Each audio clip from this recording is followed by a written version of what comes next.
সঙ্গে আছে আমি খালেদ মহিউদ্দিন। লন্ডনে বৈঠকের মাধ্যমে দূরত্ব কমে আসছে সরকারের সঙ্গে বিএনপির সহ অন্যান্য রাজনৈতিক দলের, এরকম নানা কথা শোনা যাচ্ছে। আবার কেউ কেউ বলছেন যে নির্বাচন নিয়ে আসলে কি হতে যাচ্ছে সেটার পুরোটা ধোঁয়াশা এখনো কাটেনি। কি হতে যাচ্ছে আগামী নির্বাচন, কবে হতে যাচ্ছে সংস্কার, সেটি নিয়ে কথা বলার জন্য এখন আমাদের সঙ্গে আছেন বিএনপির তথ্য প্রযুক্তি বিষয়ক সম্পাদক জনাব এ কে এম ওয়াহিদুজ্জামান। জনাব এ কে এম ওয়াহিদুজ্জামান আমাদের সাথে যুক্ত হচ্ছেন ডালাস থেকে। ওয়াহিদ ভাই, আপনাকে আমরা অনেক ধন্যবাদ জানাই, স্বাগত জানাই। আপনি সময় দিয়েছেন আমাদের, সেজন্য আমাদের কৃতজ্ঞতা জানবেন। আমাদের আমাদের সঙ্গে আরও থাকছেন আমার বাংলাদেশ এবি পার্টির সাধারণ সম্পাদক ব্যারিস্টার আসাদুজ্জামান ফুয়াদ।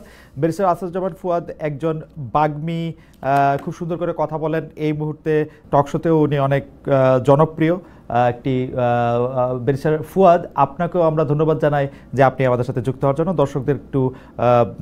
দর্শকদের কাছে একটু ক্ষমা প্রার্থী, আজকে আমরা একটু দেরিতে আমাদের শুরু করতে হলো। যাই হোক, দুজনের জন্য আমরা একই প্রশ্ন করতে চাই। ব্যারিস্টার ফুয়াদের ইয়াটা মানে ফ্রেমটা একটু ঠিক করেন আবির ভাই। তো এইটার মধ্যে হচ্ছে যে আমি প্রথমেই আমি যেতে চাই হচ্ছে জনাব এ কে এম ওয়াহিদুজ্জামানের কাছে। জনাব এ কে এম ওয়াহিদুজ্জামান, অবশ্য প্রশ্নটি কমন, আমরা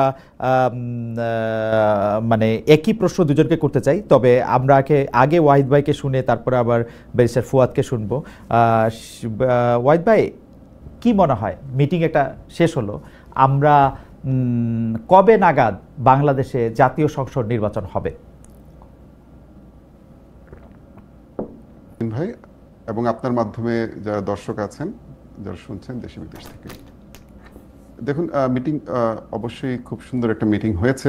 এটা একদিক দিয়ে অত্যন্ত গুরুত্বপূর্ণ। আমি এই জন্য বলবো যে এই সরকার, ওয়াহিদ ভাই আমাকে ক্ষমা করবেন, আসলে মিটিং এর গুরুত্বটা আমরা ইয়াতে শুনবো। আপনার কাছে একটু জানতে চাইছি যে মিটিং এর আউটকামের পর আপনার কাছে কি মনে হচ্ছে কবে নাগাদ নির্বাচন হবে, জাতীয় সংসদ নির্বাচন? দেখুন, মিটিং এর যেভাবে মিটিং শেষে একটা সংবাদ সম্মেলন করে বলা হয়েছে যে রমজানের আগে সকল সংস্কার, প্রয়োজনীয় সংস্কার যেগুলো প্রয়োজনীয় সংস্কার, সেগুলো শেষ করে রমজানের আগেও নির্বাচন দেয়া সম্ভব। আমরা এটাকে পজিটিভলি দেখছি আর কি। কারণ হচ্ছে যে আপনি জানেন এর আগে যে নির্বাচনের তারিখটা দেওয়া হয়েছিল সেটা আসলে একটা দুরূহ ছিল রাজনৈতিক দলগুলোর জন্য। এই জন্য বলবো যে এপ্রিল মাস বাংলাদেশের সবচেয়ে গরম সময় এবং তার আগে রমজান। তো এই রোজার মধ্যে রাজনৈতিক নেতাকর্মী যারা আছেন তাদের নির্বাচনী ক্যাম্পেইনে অংশ নেওয়া, এটা একটা অত্যন্ত দুরূহ ছিল পরিস্থিতি হতে পারত। তো সেই জায়গা থেকে সরকার যে এই জায়গাটা এসেছে যে রমজানের আগে, তার মানে হচ্ছে ফেব্রুয়ারি মাসের প্রথম দিকে হয়তো নির্বাচন হওয়ার সম্ভাবনা দেখা দিয়েছে। এখন এটাকে আমরা পজিটিভলি দেখছি। অর্থাৎ তাহলে কি আমরা বলতে পারি যে বিএনপি যে ডিসেম্বরে নির্বাচনে হবে বলছিল সেই দাবি থেকে সরে আসলো একটু, যেহেতু ফেব্রুয়ারিতে তার? দেখুন, রাজনীতি কিন্তু সবসময় রাজনীতি হচ্ছে একটা গিভ অ্যান্ড টেক নেগোসিয়েশনের বিষয়। জনগণের স্বার্থে রাজনৈতিক দলগুলো রাজনীতি করে এবং এখানে অবশ্যই একটা সমঝোতার জায়গা থাকে সবসময়। এখানে কেউ গো ধরে বসে থাকলে হবে না তো, যে আমি এই কথা বলেছি এটাই মানতে হবে, আমি এই সংস্কার প্রস্তাব দিয়েছি এটা না মানলে আপনি স্বৈরাচার, এই ধরনের কথা এটা ঠিক না। এই ধরনের চিন্তা আমরা করিও না। তো যেটা হয়েছে সেটা আমি মনে করি যে সিদ্ধান্তটা এসেছে, ইটস গুড। তাছাড়া এটা কিন্তু সরাসরি বলাও হয়নি যে ফেব্রুয়ারি মাস, বলা হয়েছে রোজার আগে। রোজার আগে এটা যে কোনো সময় হতে পারে যদি প্রয়োজনীয় সংস্কারগুলোর মধ্যে, যেগুলোর মধ্যে ঐক্যমত হয়েছে সেগুলো যদি বাস্তবায়ন করা হয়। আমরা একটু ব্যারিস্টার আসাদুজ্জামান ফুয়াদের কাছে যেতে চাই। জনাব ফুয়াদ, আপনার কাছেও আমাদের একই প্রশ্ন। ব্যারিস্টার ফুয়াদ আছেন আমাদের সঙ্গে? জি, ব্যারিস্টার ফুয়াদ, আমরা আপনার কাছে একই প্রশ্ন করতে চাই। আপনি কবে নাগাদ নির্বাচন করবেন বলে বা হবে বলে আপনি মনে করেন জাতীয় সংসদ নির্বাচন? ধন্যবাদ। নির্বাচন তো এখন পর্যন্ত যেটা ডিক্লেয়ার্ড টাইম ফ্রেম যেটা বলে দেওয়া আছে যে এপ্রিলের ফার্স্ট হাফে আর কি, এইটা তো এখনো চেঞ্জ হয়নি আর কি। এবং এটা প্রধান উপদেষ্টা বরাবরই আপনার সেই জাতিসংঘে বসার পরে যাওয়ার পর থেকে যে সাইডলাইনে নিউ ইয়র্ক টাইমসে ইন্টারভিউ দিয়েছেন, তারপর থেকে কনসিস্টেন্টলি একই একই মানে উইন্ডোর কথা বলেছেন যে ডিসেম্বর 25 থেকে জুনের 26-এর মধ্যে নির্বাচনটা হবে, এবং এটাকে আরো বেশি কনসাইজ করে এপ্রিলে নিয়ে এসছেন। এরপরে যদি রাজনৈতিক দলগুলোর সাথে আবার কথা বলতে হয়, ওইটা আমার মনে হয় যে আমি সবসময় প্র্যাগম্যাটিজমে বিশ্বাস করি, ঐক্যমতে বিশ্বাস করি, কারণ অনেক গুরুত্বপূর্ণ জিনিস যদি ঐক্যমত ছাড়া হয় সেটা টেকসই হবে না। তো সেক্ষেত্রে বিএনপি যেহেতু বড় দল, তাদের একটা প্রস্তাবনা আছে, তারা ফেব্রুয়ারির ব্যাপারে এখন একমত হয়েছে। যদি এটা পরিবর্তন করতে হয় তাকে পলিটিক্যাল পার্টির সাথে আবার বসতে হবে, এবং নির্বাচনটা তো একমাত্র ম্যান্ডেট নাই সরকারের, এটা আমাদের সবাইকে মাথায় রাখতে হবে। কারণ হচ্ছে যে গণ অভ্যুত্থানের একটা ডিফারেন্ট অ্যাসপিরেশন ছিল, সংস্কার, বিচার এবং সবগুলোকে একসাথে করেই নির্বাচনের যে ট্রানজিশন সেই এক্সিট রুটে যেতে হবে আর কি। এবং সেক্ষেত্রে আজকের যে জয়েন্ট কমিউনিক যেটা বলা হয়েছে, সেখানে কিন্তু এই কথাটা পরিষ্কার করে বলা হয়েছে, যদি সংস্কারের যে ডেডলাইন, বিচারের যে প্রোটোকল আলোচনার মধ্যে দিয়ে ঐক্যমত কমিশনের মাধ্যমে সেটা হবে, তৈরি হবে, প্রস্তুতি হবে, এই প্রস্তুতির ডেডলাইনের প্রেক্ষিতেই হচ্ছে আপনার নির্বাচনের তারিখ প্রয়োজনে আগিয়ে নিয়ে আসা হবে, এবং সেটা ঐক্যমতের ভিত্তিতে হবে। তো আমি আশাবাদী দূরত্বটা এখানে খুবই কম, এটা আলোচনার মাধ্যমে এটা আগে পরে করা সম্ভব। না, আপনি গতকালের যৌথ বিবৃতির পরও আপনি মনে করছেন যে নির্বাচনের যে ঘোষিত তারিখ বা যেটি ডক্টর মোহাম্মদ ইউনূস জাতির উদ্দেশ্যে দেওয়া ভাষণে বলেছেন যেটা এপ্রিলের প্রথমার্ধে হবে, এটি এখনো ওই জায়গায় আছে? এখনো সেখানেই আছে, এখনো সেখানেই আছে, মানে কেউ কেউ যে বলছেন যে নির্বাচনটি এই, কিন্তু তিনি ওপেন, কিন্তু তিনি রিজিড না, মানে এখনো ওখানেই আছে। কিন্তু আমি যেটা মনে করি যে উনি এবং ওনার সরকার এই দিন তারিখের ব্যাপারে রিজিড না। আজকের মিটিং এর আউটকাম থেকে যেটা এসেছে, ওনারা এই ব্যাপারটাতে ফ্লেক্সিবল অন প্রিন্সিপল। প্রিন্সিপলটা কি? যে সংস্কার বিচারের ব্যাপারে, জুলাই সনদের ব্যাপারে যে একটা ওয়াইডার কনসেনসাসের আলোচনা চলছে, সেটার মধ্য দিয়ে এই দিনটার আকপেশ হতে পারে। সেটা কি এটা হচ্ছে আজকের, সেইটা ডক্টর মোহাম্মদ ইউনূস কি জনাব তারেক রহমানের সাথে কথা বলে বুঝতে পারলেন যে তিনি আসলে তারিখের ব্যাপারে রিজিড না, ফ্লেক্সিবল না, আগেও বুঝতে পারছিলেন? না, দুই পক্ষের তো জয়েন্ট স্টেটমেন্ট দিয়েছে, স্টেটমেন্টে তো দুই পক্ষের জয়েন্ট, রাইট। তো যেহেতু যৌথ কমিউনিক, তো সেক্ষেত্রে দুই পক্ষকে তো আমি একইভাবে মূল্যায়ন করব, তারা দুই পক্ষই ফ্লেক্সিবল। ধরেন আমি শুধু ডক্টর ইউনূসের পার্টটা এখানে বুঝতে যেতেছি যে ডক্টর ইউনূস বা সরকারের পার্টটা কি এরকম যে এপ্রিল মাসে নির্বাচন হবে বলে তিনি বলেছিলেন এপ্রিল মাসের প্রথমার্ধে, এখন তিনি যৌথ বিবৃতিতে বলছেন এটা হলেও আগে হইলেও হইতে পারে, আমি ওপেন আছি। তো এইটা কি জনাব তারেক রহমানের সাথে বৈঠকের ফলাফল?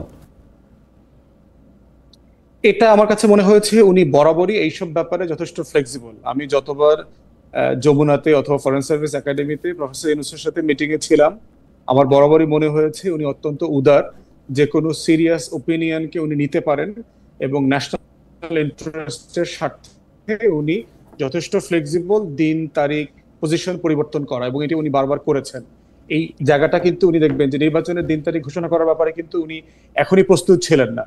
কিন্তু যমুনাতে লাস্ট যে আমরা মিটিং এ গেলাম ফরেন সার্ভিস একাডেমিতে, সেখানে পলিটিক্যাল পার্টিগুলো সিরিয়াসলি ওনাকে অনুরোধ করেছে যে যেহেতু বড় দলগুলো চাচ্ছে একটা ডেডলাইন, একটা সাম ফর্ম, আপনি একটা রোড ম্যাপ দিয়ে দেন, তাতে টেনশনটা কমে যাবে।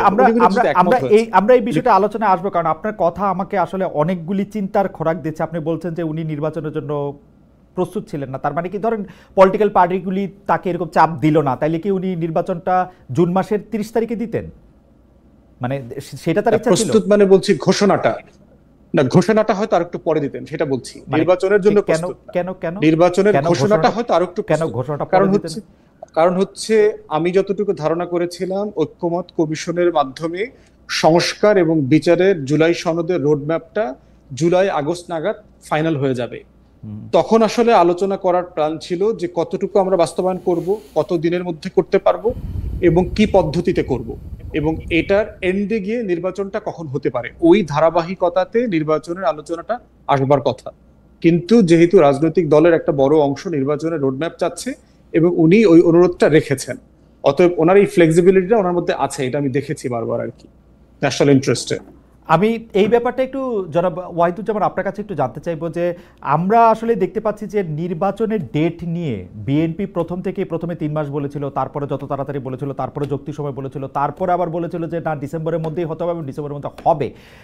এই ডিসেম্বর এবং জুনের 30 তারিখও যদি আমরা ধরি, বিষয়টার মধ্যে পার্থক্য মাত্র 6 মাস। এটার ক্ষেত্রে বিএনপিকে এত চাপ দিতে হলো কেন? তখন কিন্তু বিএনপি চাপ দিতে শুরু করেছে যে না ডিসেম্বরেই হইতে হবে। ওইটা কেন? মানে ডিসেম্বর আর জুনের মধ্যে তফাৎটা কতখানি আপনি আমাকে বলেন যে মানে এই 6 মাসটাতে বা এই 6 মাসের একটা টাইমিংয়ে আমি তো অঙ্ক করে বুঝতেছিলাম যে এটা রমজানের আগে ইলেকশনটা দিতে হবে, কারণ রমজানের পরে পাবলিক এক্সামিনেশন আছে, গরম আছে, ওটি তো আসলে মানে আসলে 2 মাসের পার্থক্য। এইটা মাঠের জন্য কতটা গুরুত্বপূর্ণ ছিল? কারণ হচ্ছে যারা নির্বাচনমুখী রাজনীতি করে, যারা অতীতে কখনো নির্বাচনমুখী রাজনীতি হয়তো করেন নাই বা বাংলাদেশে নির্বাচনমুখী রাজনীতি করেন না, তারা বিষয়টা হয়তো বুঝতে পারতেছেন না যে ডিসেম্বর বা শীতকালের নির্বাচনটা কেন চাওয়া হয়, কেন দেওয়া হয়। কারণ অতীতে আপনি দেখেছেন যে আপনার জুনে নির্বাচন হয়েছে বা অক্টোবরে নির্বাচন হয়েছে, টার্ন আউট কম হয়।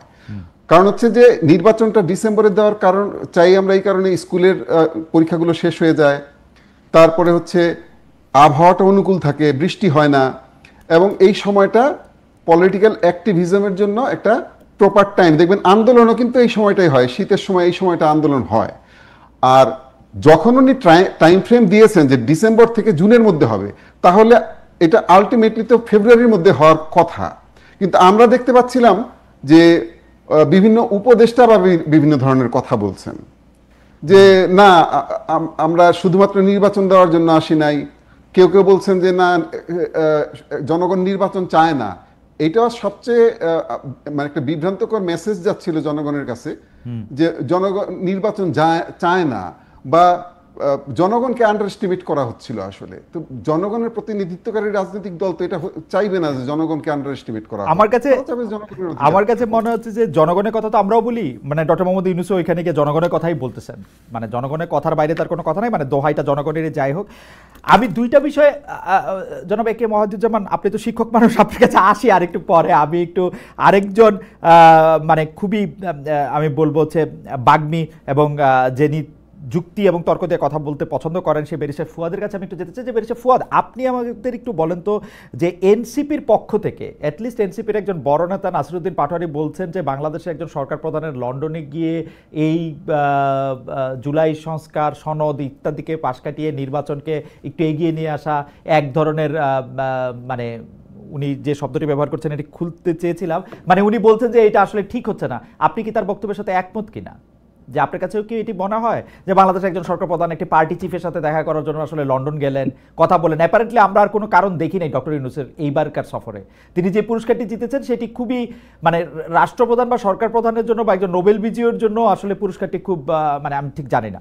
ব্যারিস্টার ফুয়াদ, আপনি তো অনেক কিছুর অনেক খোঁজখবর রাখেন, আপনি একটু আমাদেরকে আলোকবর্তিকা দেন। প্রথম কথা হচ্ছে যে কোনো রাজনৈতিক দলের তো তার নিজস্ব পজিশন থাকবে, এনসিপির একটা পজিশন আছে। সরকারের পক্ষ থেকে যেটা বলা হয়েছে, তাদের এই সফরের উদ্দেশ্য হচ্ছে বাংলাদেশ থেকে যে লন্ডার্ড মানি আছে, যার একটা বড় মানে এই হারাম দূষিত টাকাগুলোকে পবিত্র করা হয়েছে ওই লন্ডনের জমজমের পানি দিয়ে, ওইখানকার ফাইন্যান্সিয়াল ইন্ডাস্ট্রি দিয়ে। তো সেই বাস্তবতায় যেটা হয়েছে, তারা চাচ্ছে ব্রিটিশ এস্টাবলিশমেন্টের সাথে বসে এই অ্যাসেট গুলোকে ফ্রিজ করা, লন্ডার্ড মানিগুলোকে ট্রেস করা। আপনি ওখানে আসলে বার করেছেন, আমার কাছে মনে হয় যে এটা মিথ্যা কথা বলতেছে সরকার। বিকজ এই লন্ডন মানি নিয়ে কথা বলার জন্য, লন্ডন মানির ব্যাপারটা আপনি জানেন, এটা সম্পূর্ণভাবে একটা আইন আদালতের ব্যাপার, এবং এটা ওভারটলি মানে প্রকাশ্যে দুই সরকার প্রধান কথা বলে এটা কখনো এটা ঠিক হবে না। লন্ডনের কোর্ট এটা কখনো এটা এরকম হইতে দিবে না, এবং এটা কেউ কখনো কখনো বলে নাই। লন্ডনে টাকা চুরি করে নিয়ে লন্ডন ঠিকই জমজম, আপনি ঠিকই বলেছেন, সারা পৃথিবী থেকে মানে আফ্রিকা, লাতিন আমেরিকা, এই যে এইসব দুর্নীতিগ্রস্ত বাংলাদেশ, ইন্ডিয়া, পাকিস্তানের মতো দুর্নীতি দেশগুলো সেখানে নিয়ে যায়, কিন্তু সেখানে একটা সরকার প্রধানরা এই বিষয়ে কখনো আলোচনা করেন, আমি শুনি নাই। এখন আপনি আমাকে বলতে পারেন, আমার ধারণা সরকার এখানে মিথ্যা কথা বলতেছেন, সম্পূর্ণ রকমের মিথ্যা কথা বলতেছেন, যেই কারণে প্রধানমন্ত্রী দেখা পান নাই ডক্টর মোহাম্মদ ইউনূস, এটাকে কভার আপ করতেছেন তার press section. This is my মানে আমার যোগ বিয়োগ আর কি। এখন বিষয় হচ্ছে যে মানে মানে দুদকের চেয়ারম্যান এখানে সফর সঙ্গী আছে, সরকার প্রধানকে নিয়ে গিয়া এই প্রকাশ্যে এসব আলোচনা করা আমি জীবনে শুনি নাই ভাই, আপনি আমাকে রেফারেন্স দিতে পারেন? সেটা না, যেটা হচ্ছে যে ব্রিটিশ প্রাইম মিনিস্টারের সাথে সার্টেনলি হয়তো দুদক প্রধান থাকতেন না, কিন্তু যেটা হয় যে অনেকগুলো প্রোটোকল মিটিং তো থাকে আপনার, যে আপনি ক্রাইম এজেন্সির সাথে মিটিং এ হয়তো দুদকের প্রধান যাবে, ওখানকে ফাইন্যান্সিয়াল ইন্ডাস্ট্রি যারা লুক আফটার করে তাদের সাথে মিটিং এ হয়তো ব্যাংকের গভর্নর যাবে, অনেকগুলো মাল্টিপল মিটিং, বাণিজ্য যে উপদেষ্টা আছে ওখানে, বাণিজ্য যে সেক্রেটারি অফ স্টেট আছে তার সাথে মিটিং এর স্কেজুয়াল দেখলাম। তো সবকিছু মিলায়ে সরকারের বক্তব্য হচ্ছে যে এটা হলো একটা প্রাইম বিষয়, যে এই বিষয়টাকে নিয়ে গুরুত্ব আরোপ করা, এবং যেহেতু একটা হেড অফ স্টেট আর একটা হেড অফ স্টেটের সাথে এই বিষয়টা রেইজ করবেন, এবং যেহেতু একজন মেম্বার অফ ব্রিটিশ পার্লামেন্ট এই ক্রাইমের সাথে জড়িত, এবং লেবার পার্টির গত ইলেকশন ডোনেশন থেকে শুরু করে মেজর যারা ডোনেশন দিয়েছে এর ভিতরে আওয়ামী লীগের এই বিশাল ক্রিমিনাল অলিগার্ক এরা জড়িত আছে। অতএব সেই জায়গাতে যেহেতু গত ইলেকশন ফান্ডিং এর সাথে বর্তমান প্রাইম মিনিস্টার জড়িত, ওনার সাথে সরাসরি এই বিষয়ে কথা বলতে হবে। ফুয়াদ, আমার অজ্ঞতা ক্ষমা করবেন, আপনি বিলাতি ব্যারিস্টার, কিন্তু আমি এই বিষয়গুলি কূটনীতিতে সত্যি সত্যি ব্রিটেনের প্রধানমন্ত্রী আমাদের সরকার প্রধানের সাথে কথা বলবেন কিনা সেটা বহু আগে ঠিক হয়ে যাওয়ার কথা। এটা আমি লন্ডনে গিয়া আমি দেখবো উনি কানাডায় আছেন না এখানে আছেন, তারপর আমি এটা বৈঠক করবো। It's a no. আপনি ভাই সজ্জন মানুষ, আপনি এটা স্বীকার করেন যে সরকার এটা ফেইলার, সরকার এটা কভার আপ করতেছে, ডক্টর ইউনূস এখানে একটা পুরস্কার নিতে গেছেন। ওইটা তো আমি শুরুতে বলেছি যে এটা রাষ্ট্রের বক্তব্য, অন্তর্বর্তীকালীন সরকারের বক্তব্য হচ্ছে এইটা তাদের উদ্দেশ্য, ওখানে তারা কেন গেছেন। এখন দ্বিতীয় যেটা হচ্ছে পুরস্কারের বিষয়টা আসছে, থার্ড হচ্ছে এখানে সাইড মিটিং এ হচ্ছে বিএনপির অ্যাক্টিং চেয়ারম্যানের সাথে মিটিং হচ্ছে, কিন্তু যেটা বলা হচ্ছে যে শুধুমাত্র অ্যাক্টিং চেয়ারপারসনের সাথে মিটিং করবার জন্যই ওখানে গেছে, এটার সাথে আবার আমি একমত না। হ্যাঁ, ওইটা আমি বোধ করি না, যেটা আমার কাছে খুবই এম্বারাসিং লেগেছে যে এরকম নোবেল পাওয়ার পরে অথবা আমেরিকার কংগ্রেশনাল মেডেল পাওয়ার পরে আপনার এই রাজা রানীর এই কি হারমোনি অ্যাওয়ার্ড নেওয়ার জন্য প্রফেসর ইউনূসকে যেতে হবে, এটা খুব জরুরি কোনো বিষয় ছিল না। কিন্তু ওইটা গুরুত্বপূর্ণ মনে হয়েছে যদি সেই ধরনের দুদক এবং ব্যাংকের গভর্নর রিলেটেড যে রেলেভেন্ট এজেন্সি গুলো আছে তাদের সাথে যদি মিটিং করা যায়, এবং প্রধানমন্ত্রীর সাথে মিট আপের যে অ্যাপয়েন্টমেন্টটা হয় নাই, এটাও খুব বিব্রতকর যে একটা রাষ্ট্রপ্রধান যাচ্ছে সেখানে মিটিং এর প্রোটোকল আগে থেকে কেন ঠিক হয় নাই।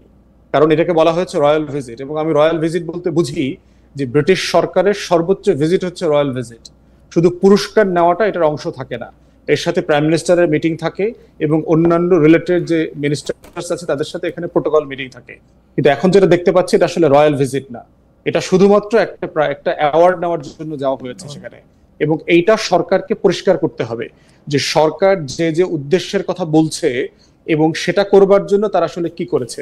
আমরা দেখলাম ওখানে ন্যাশনাল সিকিউরিটি অ্যাডভাইজারের সাথে মিটিং করেছে, তারপর নৌবাহিনীর যে ডেপুটি হেড তার সাথে মিটিং করেছে, বাংলাদেশের এই যে আমাদের মিনারেল রিসোর্স, এরপরে হচ্ছে বঙ্গোপসাগরের লজিস্টিক্স এর ব্যাপারে যে টিম আছে তাদের নিয়ে তারা আলোচনা করেছে। এইটা করবার জন্য কি আসলে আমার হেড অফ স্টেটকে দরকার ছিল কিনা, এই 40-50 জন মানুষকে নিয়ে কয়েক কোটি টাকা লস করার প্রয়োজন ছিল কিনা, এইটার একটা ব্যাখ্যা সরকারকে দিতে হবে। এবং তারা যেটা দাবি করেছে সেটার জন্য তারা কি কি করেছে সেই প্রোটোকলটা পাবলিক করা দরকার। কিন্তু দুই পক্ষের কোনটাই এক্সক্লুসিভলি অ্যাকসেপ্টেবল আমার কাছে মনে হয়নি। আমার মনে হয় না খালেদ ভাই এরকম, এটা শেষ বলি, ডক্টর মোহাম্মদ ইউনূস স্পষ্ট বলছে ডিসেম্বর থেকে জুনের মধ্যে ইলেকশন হবে। আপনারা বললেন যে উনি কোনো রোড ম্যাপ দেয় না, স্পষ্ট বলে না, বলছে তো স্পষ্ট। এই তিনটা নিয়ে যদি একটু বলতেন ওয়াহিদ ভাই। আচ্ছা, প্রথম বিষয়টা আপনি যেটা বললেন যে ডক্টর মোহাম্মদ ইউনূসের সংস্কার প্রস্তাবে আমরা বিরোধিতা করেছি, সব সংস্কার প্রস্তাবে, এটা সঠিক না। বাংলাদেশে সংস্কার প্রস্তাব সবার প্রথম দিয়েছেই বিএনপি। না, সেটা তো বিএনপির সংস্কার প্রস্তাব। আমি আপনাকে একটু বলি, বিএনপি যেহেতু বিএনপি সংস্কার প্রস্তাব দিয়েছে সেহেতু সংস্কার শব্দটার প্রতি কমিটমেন্ট বিএনপিরই বেশি। এবং এখন ঐক্যমত কমিশনের একজন দায়িত্বপ্রাপ্ত ব্যক্তি তিনি কিন্তু প্রকাশ্যে একটা টক শোতে বলেছেন যে তার দেখা মতে ঐক্যমত কমিশনে যারা যে রাজনৈতিক দলগুলো যে সংস্কার প্রস্তাবের যে রিভিউ যেটা দিয়েছে, তাদের মতামত যেটা দিয়েছে, তার মধ্যে সবচেয়ে গোছানো মতামত ছিল হচ্ছে বিএনপির। আমিও তাই বলি তো, কিন্তু সেই সংস্কার প্রস্তাবে মানা করে কেন বিএনপি? বিএনপি চাইলেই তো 2 মাসের মধ্যে বিএনপি একবারও নিষেধ করে নাই। বিএনপি তো বলতেছে যে সংস্কার প্রস্তাব যদি খালেদ ভাই এইটা হয় যে একটা নির্দিষ্ট সরকার দিল বা আরেকটা রাজনৈতিক দল দিল যেটা সংস্কার প্রস্তাব ওইটাই মানতে হবে, তাইলে কিন্তু এটা সংস্কার প্রস্তাব হয় না। ওকে খালেদ ভাই, এইটা সবগুলো রাজনৈতিক দল আছে, তাদের সবার সাথে আলোচনা করবেন, যেটা তার ঐক্যমত কমিশন হয়েছে কেন। এখন এইটা আমি বলবো যে এটা একটা মিডিয়া ক্যাম্পেইন চলেছে বিএনপির এগেইনস্টে, যে বিএনপি সংস্কার চাচ্ছে না। এখন যদি আমি বলি যে অন্যরাও তো সংস্কার চায়, আমি একটা একটা করে ধরাই দিতে পারবো যে কে কোন সংস্কারের বিরোধিতা করতেছে। এইটা আমার কাছে মনে হয়েছে কিছু শিশুসুলভ আচরণ মনে হয়েছে। যেমন যারা যারা সংস্কারের এই প্রস্তাব মানবে না, যে যেই ধারার বিপক্ষে থাকবে সেটা ইন্টারনেটে আমরা পাবলিশ করে দেবো। এটা আমার মনে হয়েছে যে আমরা যখন বাচ্চা ছিলাম, আচ্ছা, আমাদের মধ্যে দেখা যেত কেউ কোনো কিছু করলে পাবলিক টয়লেটে গিয়ে নাম লিখে দিয়ে আসতো, ওই ধরনের আচরণ। না ওয়াহিদ ভাই, সেটা ঠিক আছে, আমরা এটা নিয়ে আপনার থেকে বিস্তারিত শুনবো। আপনি বলেন তো যে এই যে ইলেকশনের ডেটটা নিয়ে আপনাদের মধ্যে মানে দ্বিধাটা ছিল, এটা অবশ্য আপনি একটু ব্যাখ্যা করছেন। এই দ্বিধাটা কি একটা প্রকৃত দ্বিধা নাকি মানে একটা পলিটিক্যাল? একেবারে অ্যাবসলিউটলি এটা আমরা আমাদের সমর্থকের কথা চিন্তা করেছি, কারণ বিএনপির সমর্থক আমরা। বিএনপির বিগত দিনের সবগুলো নির্বাচন আমরা যেটা দেখেছি, বিএনপি করে আসলে সমর্থকের বাইরে বিএনপির সবচেয়ে বড় শক্তিটা হচ্ছে ফ্লোটিং ভোট। ওকে, এই ফ্লোটিং ভোট যারা ভোটার যারা, তারা আসলে একটু ভোট দিতে যাবে একটু সুবিধাজনক অবস্থান পেলে। ওকে, মানে এমন না যে আওয়ামী লীগ বা জামাতে ইসলামী তাদের যেরকম রেজিমেন্টাল ফোর্স আছে যে যেতেই হবে, ভোট দিতেই হবে, এইরকম না। তো এই মানুষগুলোর জন্য একটা সুবিধাজনক সময় হচ্ছে শীতকাল, না ডিসেম্বর মাস। সেটা ঠিক আছে, সেটা আপনি শীতকালের কথা আপনি নাইলে বললেন, সেটা শীতকালের এটার মধ্যে। তাহলে কিন্তু আপনারা অবিশ্বাস করতেছিলেন এবং ভাবতেছিলেন যে ৫-৬ বছর ডক্টর মোহাম্মদ ইউনূস রাইখা যাবে, সেইটাই বা কেন, সেইটা একটু এইটাও কিন্তু আমি ওই যেটা বললাম যে সরকার প্রধান এবং সরকারে থাকা ব্যক্তিরা যখন নাকি ওনারা কথাবার্তা একটু ভিন্ন ধরনের সিগন্যাল দিবেন, তখনই কিন্তু বিভ্রান্তিটা কোনো ভিন্ন ধরনের সিগন্যাল ছিল না ওয়াহিদ ভাই। আপনারা ছিল। কেন জানি ক্ষমতায় যাওয়ার জন্য খুব। আমি এটা ব্যারিস্টার ফুয়াদকে জিজ্ঞেস করতে পারি যে ভিন্ন ধরনের সিগন্যাল ছিল কিনা। ব্যারিস্টার ফুয়াদেরও কিছু কিছু কথা আমার কাছে মনে হয়েছে যে এখন ইলেকশন না দেওয়াই ভালো হইব, ৩-৪ বছর পরে দিলে, ডক্টর ইউনূস তো ভালোই চালাতেছে। আমি কি ব্যারিস্টার ফুয়াদকে ঠিক রিড করছি? ব্যারিস্টার ফুয়াদ, এরকম কি মনে হয়েছে আসলে আমাদের উপদেষ্টাদের কথা শুই না যে না ঠিক আছে 2-3 বছর যাক? কারণ সংস্কার বলতে যেই সংস্কার 6টা কমিশন মিলা করছে, আপনিও নিশ্চয়ই পড়ছেন, আমিও 31 দফা বিএনপির মানে ওই 31 দফা পইরা আমার কাছে মনে হয়েছে বিএনপি আরো বড় বড় সংস্কার চায় এবং আগের থেকে চায়। সুতরাং এখানে কোনো পার্থক্য ছিল না। বিএনপি আওয়ামী লীগ দিয়া যেভাবে নির্যাতিত হয়েছে, বিএনপির কোনোদিন আওয়ামী লীগের সাথে মিশা যাওয়ার প্রশ্নই আসে না, ওই প্রসঙ্গটাও তোলা হয়েছে। আপনার কাছে কি এটা মনে হয়েছে যে ব্যারিস্টার ফুয়াদ আমরা কি আপনাকে ভুল রিড করছি, সরকারকে ভুল রিড করতেছি? আমার কাছে যে এটা মনে হয়েছে যে সরকার এবং সরকারের উপদেষ্টারা এবং এনসিপি এবং কিছুটা ব্যারিস্টার ফুয়াদ এবং ব্যারিস্টার ফুয়াদের দল চায় যে এই সরকার এভাবেই ক্ষমতায় থাকুক। এটাকে আমরা ভুল রিড করছি আপনাকে? আপনি যদি একটু আমাকে বলেন। তার আগে আপনার অনুমতি নিয়ে আমি অতি অকামে এবং মানে উনি কি করছে না করছে এটা বুঝা আমি ঠিক বুঝি না, আপনি একটু আমারে বুঝাই দিলে আমি বা আমার দর্শকরা একটু একটা। আপনি 2-3টা প্রশ্ন করেছিলেন তো আমাকে, আমি একটার অ্যানসার দিয়েছি আর 2টা পরে দেব। জি জি জি, অবশ্যই অবশ্যই অবশ্যই অবশ্যই অবশ্যই। আমি একটু ব্যারিস্টার ফুয়াদের কাছে একটু শুনতে চাই যে আমরা ভুল বুঝতেছিলাম কিনা। ভুল বুঝার আগে আমার মনে হয় যে বিএনপির একটা ইলেকশন ট্রমা আছে, যেটা আমাদেরকে অ্যাপ্রিশিয়েট করতে হবে। কারণ দেশের এত বড় একটা রাজনৈতিক দল 2001-এর পরে কোনো ভালো ক্রেডিবল ইলেকশন পায় নাই। 2008-এ একটা ইলেকশন ইঞ্জিনিয়ারিং শিকার হয়েছে সে। 100 সিটে ন্যূনতম তাকে 111-এর সরকার, দেশি বিদেশি শত্রুরা তাকে হারিয়েছে ন্যূনতম ভাবে। 14তে ইলেকশন থেকে বঞ্চিত করেছে। 18 সনে একটা ইলেকশন ট্র্যাপ করেছে, তাকে ডেকে নিয়ে রাতের ভোট করে ফেলেছে। অতএব সেই জায়গাতে বিএনপির ভিতরে একটা সিরিয়াস ইলেকশন ট্রমা আছে। তাকে অনেক কনস্পিরেসি থিওরি এখানে কাজ করছে। এবং আপনি যখন continuously Indian disinformation misinformation campaign হচ্ছে, Indian establishment, Indian foreign minister spokesperson, Indian military chief এবং আমাদের ডিপ স্টেটের বিভিন্ন এস্টাবলিশমেন্টের বক্তব্য যখন মিলে যাচ্ছে, তখন কিন্তু এটা বিএনপিকে নার্ভাস করে ফেলছে। এর ভিতরে আসছে যে মানবিক করিডোর, এখানে একটা ছায়া যুদ্ধের চেষ্টা করা হচ্ছে। এটার মধ্য দিয়ে জাতিসংঘ এবং আমেরিকার তত্ত্বাবধানে ইউনুস একটা যুদ্ধ লাগানোর চেষ্টা করছে। ইমার্জেন্সি ডিক্লেয়ার করা হবে, মানে দেশে মানে ইলেকশনটাকে আরো ডিলে করবে, প্রলং করবে। এই যে একটা ইন্ডিয়ান ডিসকোর্স, এখানে বিশাল আকারের নেতৃবৃন্দ রাজনৈতিক দলকে কনভিন্স করেছে। এটাকে আপনি ইন্ডিয়ান ডিসকোর্স বলতেছেন, কিন্তু আমি তো দেখছি যে দেখেন ওখানে মানবিক করিডোর হবে না, ত্রাণ করিডোর হবে, আমরা কিন্তু জানতাম না আনটিল এন্ড আনলেস পররাষ্ট্র উপদেষ্টা আমাদেরকে বলেন এই কথা। আমরা এটা জানতাম না যতক্ষণ পর্যন্ত উনার হাই রিপ্রেজেন্টেটিভ এই কথা না বলেন, আমরা কিন্তু জানতাম না। ইন্ডিয়ান মিডিয়া, তাও কতিপয় মিডিয়া এগুলি নিয়ে কথা বলতে শুরু করছে অনেক পরে। ডক্টর ইউনূস আমাদেরকে মিথ্যাবাদী বললেন যে আমরা নাকি মিথ্যা কথা বলতেছি, এখানে কোনো কিছু হয় নাই। কিন্তু উনার উপদেষ্টা, উনার 2 উপদেষ্টা 2 বার উনার প্রেস সচিব এগুলি নিয়ে কথা বলছেন। উনি কি কানে শুনতে পাবেন না শোনেন না আমি জানি না, কিন্তু না খালিদ ভাই, দেয়া হয়ে গেছে, চুক্তি হয়ে গেছে যে ধরনের কথা ইন্ডিয়ান মিডিয়াতে আসছে। কারণ আপনি জানেন যে এটা গোয়েন লুইস, বাংলাদেশের জাতিসংঘের যে আরসি আছে, আবাসিক সমন্বয়কারী, উনি কিন্তু পরিষ্কার করে বলেছেন এটার ইন্টারন্যাশনাল একটা প্রোটোকল আছে। দুইটা রাষ্ট্র এখানে আগে একমত হইতে হবে করিডোরের ব্যাপারে, তারপরে হচ্ছে জাতিসংঘ এটা সুপারভাইজ করে ইন্টারন্যাশনাল যে রুলস আছে, প্রোটোকল আছে, 1941 এর যে কনভেনশন আছে সেগুলো দিয়ে যেমন ফুয়াদ, ইন্ডিয়ান মিডিয়ারে আমি ধর্তব্যের মধ্যেই নেই না, যে মিডিয়াগুলির মধ্যে আছে। আমি সরকারের কথা বলতেছি। ডক্টর ইউনূস একদম স্পষ্ট বলছে ওখানে কোনো মানবিক করিডোর, ত্রাণ করিডোর এগুলি কোনো কথা নাই, পুরোটাই ভুয়া। ভুয়া না তো?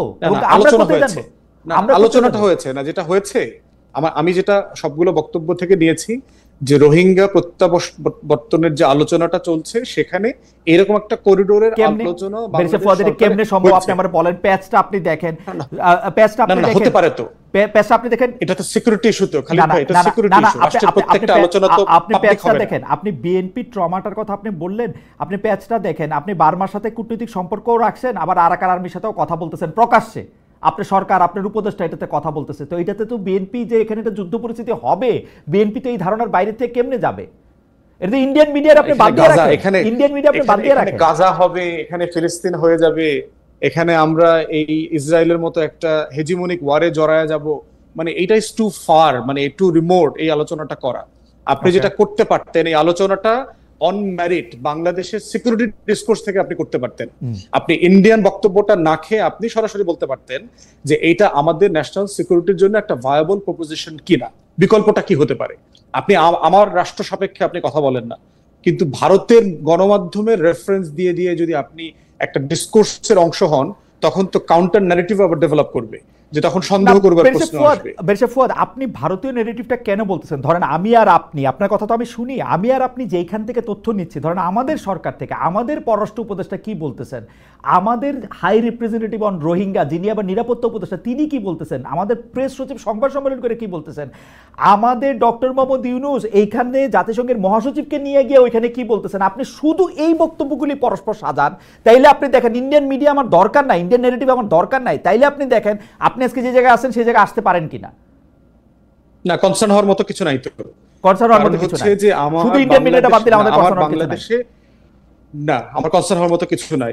যেটা হচ্ছে যে আমার এখানে 16-17 লক্ষ রোহিঙ্গা আছে যারা 7-8 বছর থেকে এখানে আছে। আপনি তাদেরকে তো প্রত্যাবর্তনের জন্য কিছু সিকিউরিটি মেজার নিতে হবে, এবং আপনি জানেন এই কনভারসেশন গুলো কখনো পলিটিক্যাল ডিসকোর্সে আলোচনা হয় না। ওয়েস্টার্ন পলিটিক্স থাকলে যেটা হতো, এখানকার পলিটিক্যাল মেজর পলিটিক্যাল পার্টি লিডারদের পাবলিক ডোমেইনে অন্তর্বর্তীকালীন সরকার সিম্পলি ব্রিফ করে দিত। ফুয়াদ ভাই, পাবলিক ডোমেইনে তো আপনি দিলেন, পররাষ্ট্র উপদেষ্টা সংবাদ সম্মেলন করে ভুল করেছেন, এবং 3টা মিথ্যা কথা বলছেন নিরাপত্তা উপদেষ্টা খলিল সাহেব, 3টা মিথ্যা কথা বলছেন একটারে কাউন্টার করতে গিয়া। হ্যাঁ, আলটিমেটলি তো এটা তো রাষ্ট্র নিজে ডিজাস্টার করছে, কোনো সন্দেহ নাই, কিন্তু রাষ্ট্র তার এই গোলটা পররাষ্ট্র উপদেষ্টা হাই রিপ্রেজেন্টেটিভ দাবি করতে পারেন। হ্যাঁ, সার্টেনলি এই আলোচনা আপনি তুলতেই পারেন, কিন্তু আমরা যেটা বোধ করছি যে এই কনভারসেশন তো পাবলিক হইতে পারে না, এই কনভারসেশন তো কখনো ওপেন ফোরামে হয় না। প্রতিটা রাষ্ট্র এই সিকিউরিটি ইস্যুস গুলোকে অত্যন্ত ক্রিটিক্যালি ইন্টারনালি ডিল করে। যেখানে খুব মেজর ইস্যু থাকে, ইংল্যান্ডের কথা আমি জানি, ওখানে কোবরা আছে, লিডার অফ দ্য অপোজিশন যারা আছে প্রত্যেকটা পার্টির দলনেতাকে রেখে প্রাইম মিনিস্টার ব্রিফ করে দেন, যেটা কখনো পার্লামেন্টে আলোচনা হবে না। ওইখানে এই বিষয়গুলো বাংলাদেশের মতো ম্যাচিওর ডেমোক্রেসি না। আমরা এই ভুলগুলো এই জন্য বারবার করছি, কিন্তু মানবিক করিডোরের নামে যে পরিমাণ মিথ্যাচার করা হয়েছে এটা কাম্য ছিল না। অতএব বিএনপি ট্রমা যখন আমরা আলোচনা করছি, তখন এই ইন্ডিয়ান ডিসকোর্সটাও ওখানে ফ্যাক্টর হিসেবে কাজ করেছে। অতএব সেই ট্রমাটাকে যেটা করতে হবে, আজকের মিটিং এর কারণে যেটা আমি বোধ করি, এই ট্রমাটা অ্যাড্রেস করবার জন্য ভালো হয়েছে। প্রত্যেক জায়গাতে আমরা সোশ্যাল মিডিয়াতে দেখলাম যে কে জিতেছে, তারেক রহমান জিতেছে না ইউনূস জিতেছে। আমার উত্তর হচ্ছে বাংলাদেশ জিতেছে, আমার শত্রুরা হেরে গেছে। তারা যে পরিমাণ আমাদের ভিতরে একটা দ্বন্দ্ব, সংঘাত, টেনশন, দূরত্ব তৈরি করবার চেষ্টা করছিল, সেটা হেরে গেছে। এর আগে আপনি বলেছেন যে আমরা এনসিপিরা মিলে কি ইউনূস চেয়ে 3-4 বছর দেখবেন এরকম। আপনি জানেন যে আমি আমার বক্তব্য কেটে কেটে কিভাবে রিল বানানো হচ্ছে। আমি লাইনটা পুরো করি। সেনাবাহিনী, ভারত আর বিএনপি হচ্ছে এক দল, এনসিপি, ডক্টর মোহাম্মদ ইউনূস এবং ব্যারিস্টার ফুয়াদ সহ আরো যারা আছেন তারা হচ্ছেন এক দল, তারা হচ্ছেন দেশপ্রেমী শক্তি, এবং ওনারা সরকারি দল। হ্যাঁ হ্যাঁ, ওনারা সরকারি দল, আমরা বিরোধী দল, এরকম না না, আপনারা সরকারি দল, আপনারা সরকারি দল। ইউনূস সাহেব, ওয়াহিদ ভাই বিরোধী দল। হ্যাঁ হ্যাঁ হ্যাঁ, আর্মি হচ্ছে, দেখেন ডিজিএফআই হচ্ছে ইউনূস সাহেবের আন্ডারে, ডিজিএফ এর ফেইলরও সেনাপ্রধানের উপরে যায় এবং বিএনপির উপরে যায়। খুব ইন্টারেস্টিং কিন্তু। একটা বিষয় হলো খালিদ খালেদ ভাই আমি একটু ফুয়াদ জি সাহেব ওয়াহিদ যে ভাই কথাগুলো আসতেছি, বলছেন, ওয়াহিদ ভাই আসতেছি, ফুয়াদ ভাই একটু শেষ করে আসতেছি, একটা মিনিট, ফুয়াদ একটু শেষ করে আমরা আসতেছি। জি হ্যাঁ আমি শেষ করে ফেলি। জি একটা বিষয় হচ্ছে যে মানে রাষ্ট্র কোন জায়গা থেকে গণ অভ্যুত্থান পরবর্তীতে আপনার দায়িত্ব দিয়েছে এই সরকারকে, এটা কিন্তু একটা রেগুলার 90 দিনের একটা কেয়ারটেকার গভর্নমেন্ট না। Every institutions of the country have been broken into pieces. কোনো মানে ফাংশনাল প্রফেশনালিজম আমার রাষ্ট্রের কোনো জায়গাতে নাই। সিভিল ব্যুরোক্রেসি বলেন, মিলিটারি ব্যুরোক্রেসি বলেন, সচিবালয় বলেন, এভরি ইনস্টিটিউশনস সিম্পলি একটা সিন্ডিকেটেড ক্রিমিনাল গ্যাংয়ে পরিণত হয়েছে প্রত্যেকটা প্রতিষ্ঠান। আমাদের পুলিশ বাহিনী বলেন, ল এনফোর্সমেন্ট এজেন্সিজ বলেন, ইন্টেলিজেন্স এজেন্সি বলেন, প্রত্যেকটা জায়গায়। তো সেই রকম একটা জায়গায় আপনার আচরণ প্রত্যেক জায়গায় আপনি প্রফেশনাল করতে পারবেন, বাস্তবতা তা না। ভিতরের খবর আপনিও জানেন, ওয়াহিদ ভাইও জানে, আমরাও জানি। আন্তরিকতা থাকার পরেও সিম্পলি কোনো ফাংশনাল ডিসকোর্স রেজাল্ট নিয়ে আসতে তারা পারছে না। দিনের ব্যাপারে যেটা হয়েছে যে আমি একটা ইন্টারভিউতে কদিন আগে বললাম যে ভারতীয় গণমাধ্যমে বলা হচ্ছে নির্বাচিত সরকার না আসা পর্যন্ত কোনো স্থিতিশীলতা আসবে না। আমার বক্তব্যটা ভারতীয় গণমাধ্যম বলেছে, এই অংশটা কেটে দিয়ে বললেন যে ব্যারিস্টার ফুয়াদও এখন বিশ্বাস করেন যে নির্বাচিত সরকার ছাড়া দেশ স্থিতিশীল হবে না। ক্যান্টনমেন্টের বক্তব্য, বিভিন্ন বক্তব্য এরকম আসছে। ঐক্যমতের ব্যাপারে আমি বলেছি আমরা প্রথম দল, রাজনৈতিক দল যারা আগস্ট মাসে প্রফেসর ইউনূসকে লিখিত দিয়ে এসেছি যে 18 মাস থেকে 24 মাসের ভিতরে নির্বাচন করতে হবে, কোনোভাবে এর বাইরে গেলে আপনি সিচুয়েশন নিয়ন্ত্রণ করতে পারবেন না। প্রথম রাজনৈতিক দল হিসাবে আমরা লিখিত প্রস্তাব দিয়েছি। তারপরে উনি সেপ্টেম্বরে জাতিসংঘে গিয়ে নিউ ইয়র্ক টাইমসের ইন্টারভিউতে উনি বলেছেন ডিসেম্বর থেকে জুনের মধ্যে নির্বাচন হবে। এবং আমরা কিন্তু আমাদের পজিশনে কনসিস্টেন্টলি একই জায়গাতে আছি যে ডিসেম্বর থেকে জুন যেটা আমরা প্রস্তাব দিয়েছি অরিজিনাল। আমরা বক্তব্য কি দিয়েছি যে নির্বাচন কবে হবে, আমি কিন্তু 6 মাস হবে, 2 বছর হবে, 4 বছর হবে, এটা ঐক্যমতের ভিত্তিতে সিদ্ধান্ত হতে হবে যখন নির্বাচিত হবে। আমি একটা ছোট প্রশ্ন করে রাখি, আমরা কিন্তু এটা বারবার শুনতে পাচ্ছি আর কি সরকারের কাছ থেকে, সরকার খোলাখুলি বলতেছে যে আগের আমলারা যারা আছেন তারা সহযোগিতা করতেছে না। সেনাবাহিনীর কথাটা মুখ দিয়ে বলে না, সহযোগিতা করতেছে না কি করতেছে এটা বোঝা যায় না, কিন্তু বলে যে সহযোগিতা করতেছে না। আমি ওইটা ঠিকমতো করতে চাইলেও করতে পারতেছি না, আপনিও এরকম বললেন আর কি, করতে চাইলেও করতে পারতেছেন। তো এটা সমাধান হইলো যে আমি কিছুদিন পর পর দলবল নিয়ে একটু বিদেশে চলে যাই, তাহলে আমার জন্য একটু ভালো, তাই তো? না, বিদেশে ধরেন রাষ্ট্রের স্টেট প্রটোকল, এবং এটা তো আপনি কোনোভাবে অ্যাভয়েড করতে পারবেন না। না, রাষ্ট্রীয় সফরে এইরকম অন্তর্বর্তী ইন্টারিম আসলে রাষ্ট্রীয় সফরেই যায় না মানুষ। আর এটার মধ্যে হচ্ছে ওইটা তো ইলেকশন টাইম গভর্নমেন্ট, একটু পার্থক্য আছে খালিদ ভাই, ওইটা তো election time government. Election time গভর্নমেন্টের তো অ্যাবসলিউট জুরিসডিকশন, কাজের পরিধি, মেয়াদ ওটা সংবিধানে স্পেসিফিকলি বলে দেয়া আছে। ওকে, অতএব তার অন্য কার্যক্রম আমাদের কাছে ভিজিবল হয় না। কিন্তু ইন্টারিম অ্যাডমিনিস্ট্রেশনে কিন্তু আপনার আর একটু কাজের পরিধি অনেক বেশি, যেহেতু গণ অভ্যুত্থানের পরে আসছে তাকে অনেক কাজ করতে হয়েছে, এবং এই কাজগুলো করবার এই বাস্তবতাগুলো তৈরি হয়ে আছে। ওকে, ঠিক আছে। আমরা একটু ধন্যবাদ বেশে ফুয়াদ। আমরা একটু জনাব কে ওয়াহিদুজ্জামানের কাছে যাই। জনাব কে ওয়াহিদুজ্জামান, অনেকগুলি কথা আপনার জমে আছে, আপনি যদি একটু সংক্ষেপে শেষ করেন, আমাদের কিছু মানে একটা অরিজিনাল প্রশ্নও আছে।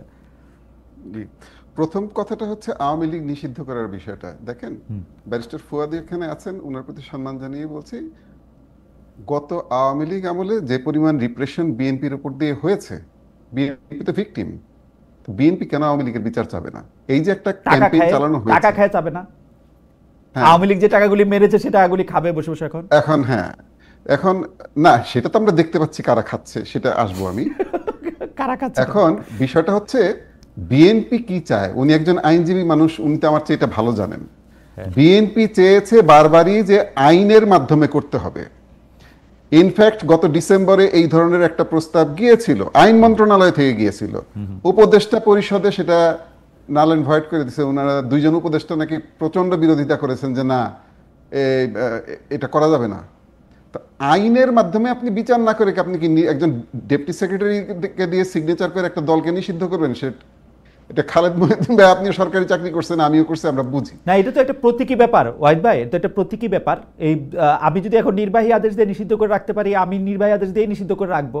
আইনের ব্যাপারটা যদি আমার আরো বেশি আমাকে আইনি সংকটের মধ্যে ফেলে, অনেকগুলি হিয়ারিং আমার করতে হয়, আমি ওটা করবো না। না, আপনি দুইটাই। আপনার প্রথম কথা হচ্ছে আপনি তো আইন করবেন আগে, তারপরে তো ওই আইন দেখায় তো তারপরে আপনি নির্বাহী আদেশ দিবেন। আপনার এই আইসিটির আইনের ভিতরে তো ওইটার মধ্যে আনতে হবে, তারপরে তো আপনি ওটার নির্বাহী আদেশ দিবেন ওটার ভিত্তিতে যে বিচার প্রক্রিয়া চলমান, সুতরাং কর্মকাণ্ড স্থগিত। সরকারি কর্মকর্তা কিন্তু আপনিও ছিলেন, আপনি জানেন। দ্বিতীয় বিষয়টা হচ্ছে বলেন। আমি অল্প দিন ছিলাম ভাই, আমি অত জানি না। না শোনেন ভাই, ওই ট্রেনিং এর ভিতর দিয়ে যারা গেছে তারা এগুলো বোঝে। দ্বিতীয় কথা হচ্ছে যে আপনি যখন একজন সরকারি কর্মকর্তাকে কনফিডেন্সে নেবেন না, তাদেরকে বারবার হেয় করতে থাকবেন, আপনি তাদের কাছ থেকে কিন্তু সহযোগিতা আশা করতে পারবেন না। এটা সরকারি কর্মকর্তা না, যে কোনো ব্যক্তির কাছ থেকেই। দেখেন কম্পিটিটিভ পরীক্ষা দিয়ে দেশের সবচেয়ে মেধাবী মাথাগুলো সরকারি চাকরি করতে যায়। ওয়াহিদ ভাই আপনার অনুমতি নিয়ে কথা কই, ওয়াহিদ ভাই একটা অনুমতি নিয়ে কথা কই, এইটা মোটামুটি আমরা সবাই জানি, কিন্তু আমি এখন কি করব? আমি এখন সরকার, আমি এখন দেখতেছি সব জায়গায় বিএনপির আর সিকি জায়গায় জামাতের লোক বসে রয়েছে, তারা পরিচয় দেয় ভাই ভাই আমি বিএনপির সৈনিক, আমি ওয়াহিদ ভাইয়ের লগে কাম করছি, আমি করবো কি? আমি ওর দিয়ে তার কাজ করতে পারি না তো। ফ্যাক্ট, আপনি এখন বিএনপির আওয়াজের চোটে, আওয়াজের চোটে যুগ্ম সচিব থেকে সচিব পর্যন্ত বিএনপি জামাতের আওয়াজের চোটে এখন তো টিকাই যায় না। আপনি সত্যি, আমি আপনাকে কইলাম এই অনুষ্ঠান শেষ করে আপনার কাছে 3টা তদবির করবো আমার 3 বন্ধুর, যে তার বিপদে আছে সে। না বিষয়টা হচ্ছে যে সবাই কিন্তু ক্ষমতায় আসার সম্ভাবনা আছে। ওয়াহিদ ভাই বুঝছেন সরকারি দলকে, এই যে আপনারা যে বললেন আপনি বিরোধী দল, এই যে খালিদ ভাই কার কাছে তদবির করবে বুঝতে পারছেন? না আমার কাছে কিন্তু তদবির করবে না। সুন্দর শোনাচ্ছে, বিষয়টা তো সুন্দর না। আচ্ছা জি, হচ্ছে যে ওই যে যেহেতু আমিও সরকারি চাকরি করে আসছি, উনিও করে আসছেন, সরকারি চাকরিজীবীদের মানে দুঃখটাও আমরা বুঝি যে ছাত্র উপদেষ্টা বসায় দেওয়া আছে প্রত্যেকটা মন্ত্রণালয়ে, প্রত্যেকটা ডিসি অফিসে, মানে সব জায়গায়, এবং এরা যে এই ধরনের তদবির নিয়ে যাচ্ছে এগুলো তো আরো ভয়ঙ্কর। এরা যেভাবে একজন ক্লাস 1 অফিসারকে, একজন ডিসি কে যেভাবে ডিকটেট করে, সেটা আরো ভয়ঙ্কর না? এগুলি নিয়ে বলতে চাই না কেন, সবাই জুলাই যোদ্ধা পরিচয় দেয়, জুলাই যোদ্ধা পরিচয় দিয়ে কিন্তু এগুলো বাড়তে থাকবে। আচ্ছা আরেকটা বিষয় যেটা ছিল, যেটা বললেন যে এই যে বার্মা অ্যাক্টের মাধ্যমে কিছু ঘটনা ঘটেছে, এইটা রাষ্ট্রীয় গোপন, এইটা ইত্যাদি ইত্যাদি। ভাইরে, এইটা যদি গোপন সিদ্ধান্তই হবে তাহলে সবার আগে আপনার উপদেষ্টাকে এই বিষয়ে বোঝাইতে হবে কোন জিনিসটা কোথায় বলতে হয়। আমি সোশ্যাল মিডিয়ায় আমার ফেসবুকে যেটা লিখবো সেটা আমি খালেদ মহিউদ্দিন ভাইয়ের টকশোতে এসে বলবো না।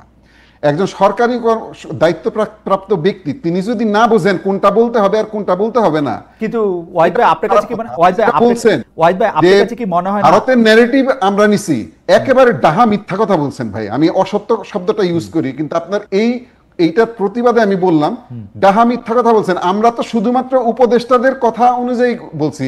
জাতীয় নিরাপত্তা উপদেষ্টা একজন, একজন পররাষ্ট্র উপদেষ্টা, দুইজন যখন একই কথা বলতেছে আমরা তো এটা বলবো না।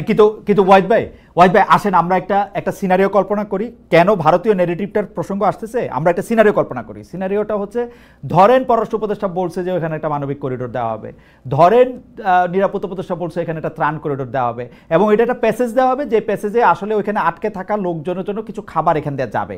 এই খাবার গেলে এটা গাজা হয়ে যাবে, এটা ইউক্রেন হয়ে যাবে, এই আলাপগুলি এই বাংলাদেশের আর কোনো কিছু থাকবে না, ডক্টর ইউনূস সাহেব এটা বিক্রি করে দিচ্ছে ইয়ার কাছে, তার ফলে এটা হচ্ছে। এই আলাপগুলি কে করছে বলেন ভাই? আপনি যদি ওইখানে একটা এই জিনিস দেন, এবং ওয়াহিদ ভাই আমি আপনাকে যাই না বলতেছি, এই জিনিস অলরেডি দেয়া আছে 2022 সালের পর থেকে, এটা চলতেছে, কিন্তু খোঁজ নিয়ে দেখ। এক্স্যাক্টলি, অবৈধভাবে চলছে।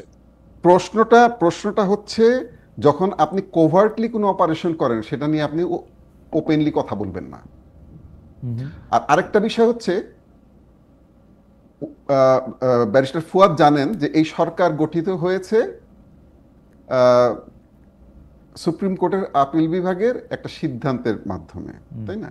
ওখানে কিন্তু স্পষ্ট করে বলে দেওয়া আছে ওনাদের কর্মপরিধি কি। তো এই ধরনের স্ট্র্যাটেজিক সিদ্ধান্ত ওনারা নিতে গেলে ওনাদের, আমি বলবো, উচিত ছিল রাজনৈতিক দলগুলোর সাথে গোপনে হলেও আলোচনা করা। এখন ওনারা যেটা করতেছেন এটা আসলে আমি বলবো যে ওনাদের সংযত হয়ে কথা বলা উচিত, কোনটা বলবেন, কোনটা কি বিতর্ক সৃষ্টি করবে। আপনি কি অ্যাপিলেট ডিভিশনের ফ্রেমওয়ার্কটা বলতেছেন, নির্বাহী সিদ্ধান্তের কথা নেয়ার কথা বলে নির্বাহী কার্যক্রম পালন করবে, সেইটার আলোকে? না, আমি বলতেছি যে ওনারা এই ধরনের স্ট্র্যাটেজিক, কি কর্মপরিধি, এই ধরনের স্ট্র্যাটেজিক সিদ্ধান্ত নিতে পারেন কিনা, পারেন সেটা ওনারা নির্বাহীর মধ্যে পড়ে ভাই। আপনি যদি ফালা দিতে পারেন না। আরে প্রবলেমটা এখনকার, তো প্রবলেমটা তো এখনকার, রোহিঙ্গা নিয়ে প্রবলেমটা তো এখনকার। না, রোহিঙ্গা নিয়ে প্রবলেম অনেক পুরাতন। বরঞ্চ ওনারা এইটা করার কারণে যেটা হয়েছে, আরো উনারা যেটা বললেন জি। খালেদ ভাই, জি। আপনি একটু কনসিকুয়েন্সেস গুলো খেয়াল করেন জি। যে 1,80,000 রোহিঙ্গা ফেরত যাবে ঘোষণা এটা দিছিলেন তো, খেয়াল আছে আপনার? এটাতে আশা ব্যাংককে বসে ঘোষণা দিছিলেন। Wishful thinking, pious wish. ঠিক আছে, এবং বললেন যে আগামী ঈদ করবে তারা ওইখানে গিয়ে। আশা করতে পারি তো আমি। হ্যাঁ, আপনি এইগুলো ওই জায়গাটা আপনার তাকে বুঝতে হবে খালেদ ভাই। ওই আরাকানটা এখন কারা কন্ট্রোল করতেছে? মিয়ানমার গভর্নমেন্ট কন্ট্রোল করতেছে। আপনি যদি এই জিও লোকেশন না জানেন, জিও পলিটিক্সের কারেন্ট সিচুয়েশন না জানেন, আপনি কার সাথে ডিল করতেছেন ভাই? আর সেটা বলে হাসির পাত্র হচ্ছেন কেন? আপনি বললেন 1,80,000 ফেরত যাবে, আমি বলি 1,15,000 চলে আসলো। না, মিয়ানমার গভর্নমেন্ট কন্ট্রোল করতেছে না বলেই তো আমার আরাকান আর্মির সাথে একটা কথা বলা দরকার ছিল। আরাকান আর্মির সাথে কথা বলে ওপেন তো চ্যানেলে আমার করবেন। হ্যাঁ জি, সেটাকে ওপেন চ্যানেলে করবেন, সেটাকে মিডিয়ায় বলে বেড়াবেন। এই সরকার ট্রান্সপারেন্ট, সেজন্য বলছে সবাই। না না, ট্রান্সপারেন্ট হইলে তারা বিরোধী দলগুলোর সাথে, সব রাজনৈতিক দলগুলোর সাথে বসবে। বসছে তো, আপনাদের সাথে শুধু বসে নাই, আর সবার সাথে বসছে। তাহলে এনসিপির সাথে বসছে, ফুয়াদ ভাইয়ের সাথে আলাপ করছে তো। ফুয়াদ ভাইরা জানতেন যে উনারা মানবিক করিডোর দিচ্ছে? হ্যাঁ জানতেন তো। না, উনি না, তো সত্য, আজকেও সত্য, বললেন যে সত্য। এটা ঠিক আছে দেওয়া। আমি ওনার সাথে একমত হয়েছি, অসুবিধা নাই দেওয়া, ভালো তো। কিন্তু এই জাতিসংঘ কি বলতেছে? জাতিসংঘ বলতেছে জাতিসংঘের সাথে আলোচনা হয় নাই বা সিদ্ধান্ত হয় নাই। জাতিসংঘের সাথে আলোচনা হয় নাই মানে জাতিসংঘ তো এটা এখন আপনি যেটা বললেন, মানে দুই দেশের বৈঠকের মধ্যে একটা জায়গায় না আসা পর্যন্ত জাতিসংঘ এটা বলতে পারে না। জাতিসংঘেরও তো কিছু সীমাবদ্ধতা আছে। রাইট, তার মানে হচ্ছে উনারা একটা ইম্যাচিউর জিনিসকে মিডিয়ায় নিয়ে আসছেন। কারণ হচ্ছে আপনারা বেশি হইচই করছেন এটা নিয়ে অতি অকারণে। না, আমরা ওনারা এটা একটা পয়েন্ট হিসেবে বলছিল। আপনারা খালেদ ভাই আবার আমি মনে করাই দিচ্ছি আপনাকে, আমরা যে কথাগুলো বলেছি সেটা শুরু হয়েছে যখন পররাষ্ট্র উপদেষ্টা এবং নিরাপত্তা উপদেষ্টা এই ধরনের কথাবার্তা বলছেন। কিন্তু আপনাদের সব অধিকার আছে। আমি যদি বলি যে সেটা যদি তিল থাকতো, আপনারা এটা তালগাছ বানাইছেন। না, আমরা তাল গাছ বানাইনি। এটা তাল গাছ ওনারাই বানাইছে, আমরা দেখাই দিচ্ছি যে এটা কিন্তু তাল গাছ। আচ্ছা, খুবই আচ্ছা। আওয়ামী লীগ সম্পর্কে আপনি যদি আরেকটা শেষ কথা বলেন, আওয়ামী লীগের প্রতি কি আপনার একটা গোপন নিবিড় এবং কি বলবো একটা একটা একটা কেমন জানি একটা ভালোবাসা অনুভব করতেছেন? মানে যেটা অভিযোগ করা হচ্ছে আপনাদের সাথে যে বিএনপি আসলে প্রাণপণে চাচ্ছে যাতে আওয়ামী লীগও থাকে এর মধ্যে থেকে কোনো না কোনোভাবে, কোনো না কোনো ফরম্যাটে। এইটার সম্পর্কে যদি একটু বলতেন যে মানে আপনারা আওয়ামী লীগকে আসলে কি দেখেন বা আওয়ামী লীগকে কি চান? আওয়ামী লীগের একটা বিচার আমরা চাই। আমরা বিচারের মাধ্যমে আওয়ামী লীগের রাজনৈতিক দল হিসেবে এবং যারা এই ঘটনাগুলোর সাথে জড়িত ছিল তাদের শাস্তি হোক, আমরা এটা চাই। ওকে, এই ঘটনাগুলির সাথে যারা জড়িত ছিল তাদের শাস্তি চাচ্ছেন জনাব এ কে এম ওয়াহিদুজ্জামান। আমি একটু ব্যারিস্টার আসাদুজ্জামান ফুয়াদকে দেখতেছি। ব্যারিস্টার আসাদুজ্জামান ফুয়াদ, যে আমাকে একজন বলতেছে যে আমি প্রশ্ন একটু লম্বা করে করতেছি সেজন্য ক্ষমা প্রার্থী, কিন্তু আপনারা আসলে আওয়ামী লীগের কি চান? মানে ব্যাপারটা কি একটা আওয়ামী লীগ একটা হুটু টুটসি এরকম একটা হয়ে থাক যে ওরা মানে দে আর অলওয়েজ আদার এরকম একটা হয়ে থাকুক, এটা চাইতেছেন নাকি আসলে কোনটা আপনাদের চাওয়া? এবং যেটা সেটা কথার প্রসঙ্গে কথা আসা। আরেকটা কথা হচ্ছে বরিশাল প্রেস ক্লাবে একটা সংবাদ সম্মেলনে গতকাল আপনি বলেছিলেন যে সাবেক রাষ্ট্রপতি আব্দুল হামিদের বিদেশ যাওয়া আসার বিষয়টি নিয়ে মানে তার বিদেশ যাওয়া আসা যাওয়ার কোনো বিধিনিষেধ নেই আপনি বলছেন, তাহলে কেন তাকে বিদেশ যেতে বাধা দেওয়া হবে? এই প্রসঙ্গেও আপনি যদি একটু বলতেন। বেস্ট ফুয়াদ। আওয়ামী লীগ প্রশ্নে আমি আপনার এবং ওয়াহিদ ভাইয়ের সাথে একমত ইন প্রিন্সিপল যে এইটা এক্সিকিউটিভ ডিসিশন দ্বারা অ্যাড্রেস করা উচিত না। এবং আমি আপনার সেপ্টেম্বর মাস থেকে আওয়ামী লীগ কোশ্চেন অন্তর্বর্তীকালীন সরকার কিভাবে ডিল করা উচিত তার একটা পুরো মানে প্রোটোকল আমি বলেছি পাবলিকলি, বহুবার বলেছি, বহুবার। এবং আমি এটা প্রস্তাব করেছিলাম যে আমেরিকার কংগ্রেশনাল হিয়ারিং মডেলে এটার একটা গণ শুনানি হওয়া দরকার, যেখানে বাংলাদেশের যে কোনো নাগরিক রেজিস্ট্রেশন করে লিখিত অথবা অনলাইনে অথবা সশরীরে মতামত দিতে পারবে। এবং এই গণতদন্ত কমিশনটা আপনার আমাদের সংসদ ভবনের যে কোনো একটা বড় হলে হতে পারে এবং এটা লাইভ ব্রডকাস্ট হবে, যেটা সিনেট হিয়ারিং এর মতো, কংগ্রেশনাল হিয়ারিং এর মতো হয়।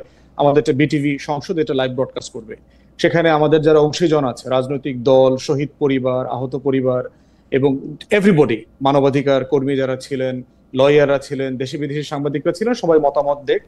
এবং এই মতামতের কি হবে আমি এরকম 6-7টা প্রিজাম্পশন করেছি কি কি হতে পারে, কি কি মত আসতে পারে। এতে কি প্রথম মত আসতে পারে যে আমরা এতে কি আওয়ামী লীগকে বক্তব্য দেওয়ার সুযোগ দেওয়া হবে বা সেই আওয়ামী লীগকে কেউ? না না, আওয়ামী লীগকে, কারণ তো তার এটা তো ট্রায়াল না, এটা হচ্ছে গণ অভ্যুত্থানের পরাজিত শক্তি। ওকে, তাকে নিয়ে আসলে কি করা উচিত, এই প্রো ডেমোক্রেসি প্ল্যাটফর্মে যারা কাজ করেছেন, 24-এ যারা জিতেছেন, তাদের ম্যান্ডেটটা কি হওয়া উচিত আওয়ামী লীগ প্রশ্নে, এইটার প্রেক্ষিতে আপনি দেখবেন হয়তো 5-6-7টা মতামত আসতে পারে। আপনি দ্বিতীয় বিশ্বযুদ্ধের পরে নাৎসি অথবা ফ্যাসিস্টদেরকে যেভাবে ডিল করেছে সেটা করতে পারেন, আপনি সাউথ আফ্রিকান মডেলে ট্রুথ অ্যান্ড রিকনসিলিয়েশন মডেলে ডিল করতে পারেন, আপনি এটা অ্যাটর্নি জেনারেল মতামত নিতে পারেন রাষ্ট্র, আপনি আইসিটিতে রেফার করতে পারেন যুদ্ধাপরাধের ট্রাইব্যুনাল। এখন সরকার আওয়ামী লীগকে যেরকম নির্বাহী আদেশে নিষিদ্ধ করেছে ওইটা কি ঠিক আছে বলে আপনি মনে করেন, নাকি বিএনপি যেরকম বলে যে বিএনপি যেরকম বলে যে না, নির্বাহী আদেশে না করে এটা একটা কোর্টের আদালতের আইনের মাধ্যমে এটা করা হলে এটা ভালো হতো? ওইটা একটা আমি বলেছি যে গণতদন্ত কমিশন অথবা গণশুনানি করলে যেটা হতো, আপনি 6-7টা মডেল পেতেন, এরপরে যেটা হতো এই মডেলগুলোকে দিয়ে আপনি রেফারেন্ডামে দিয়ে দিতেন জনগণের কাছে যে আমরা আওয়ামী লীগের প্রশ্নে এই 7টা মতামত পেয়েছি, আপনি কোনটার সাথে একমত, অথবা আপনার ভিন্ন মতের জায়গাটা কোথাও সেটাও বলেন। তাহলে যেটা হইতো যে এত বড় একটা সিদ্ধান্ত নেওয়ার ক্ষেত্রে জাতীয় ঐক্যমত প্রতিষ্ঠার জায়গাটা আমরা করতে পারতাম, এবং সেখানে জুডিশিয়াল ওভারসাইট থাকতো, পাবলিকের ম্যান্ডেট থাকতো। সিম্পলি যেই প্রসেসে আপনাকে এই মানে কয়েকটা মিছিল মিটিং করে যেভাবে ছাত্রলীগকে নিষিদ্ধ করা হয়েছে, এই প্রসেসগুলো ওয়ার্ক করে না। এবং এমন একটা আইন দিয়ে করা হয়েছে যেটা দিয়ে জামাতকে নিষিদ্ধ করা হয়েছিল গত সরকারের শেষ দিকে, ওয়ার্ক করে নাই, ফাংশনাল হয় নাই, কারণ গণ অভ্যুত্থানের একটা বড় ঘটনা। সরকার তাহলে এই পথে কেন হাঁটলো? আমার কাছে মনে হয়েছে একটা জিনিস আপনি এক জায়গায় দুষ্টামি করে বলেছেন যে আমি তো রাজনীতি করি নাই ভাই, আমি তো সাদামাঠা ভাবে যা বুঝি তাই করি, জনগণ আমাদেরকে 5 বছর দেখতে চায়। একজন উপদেষ্টা বলছে না, আমি বাজারে গেছিলাম, সবাই বলছে স্যার 5 বছর থাকেন। এখন এই ধরনের নাইভিটি আছে এই সরকারের উপদেষ্টাদের মধ্যে, এস্টাবলিশমেন্টের মধ্যে, এবং তারা খুব ক্রিটিক্যালি দেখে না একটা রাজনৈতিক দল সিচুয়েশন গুলোকে অত ক্রিটিক্যালি দেখে, এইটা তাদের একটা ল্যাকিংস। দ্বিতীয়ত যেটা মনে হয়েছে সেটা হচ্ছে তার সময়ের এবং কাজের প্রায়োরিটির একটা জায়গা আছে। তারা বোধ করছে যে এত বড় কাজগুলোকে নিলে আমরা যে কাজগুলো করে ইলেকশন এক্সিটের দিকে যেতে চাই সেটা আসলে আমরা শেষ করতে পারবো না। এই দুইটা জায়গাতে মনে হয়েছে যে আমাদের মানে ওনারা আটকে গেছেন। তৃতীয়ত হচ্ছে ওয়াহিদ ভাই একটা জিনিস রেফার করছিলেন যে চিটাগং পোর্টের একটা টার্মিনাল একটা কোম্পানিকে দেয়া অথবা হিউম্যানিটেরিয়ান করিডোরের কনভারসেশন করবার এখতিয়ার ম্যান্ডেট আছে কিনা। আমার আছে, আমি এটা মনে করি আছে।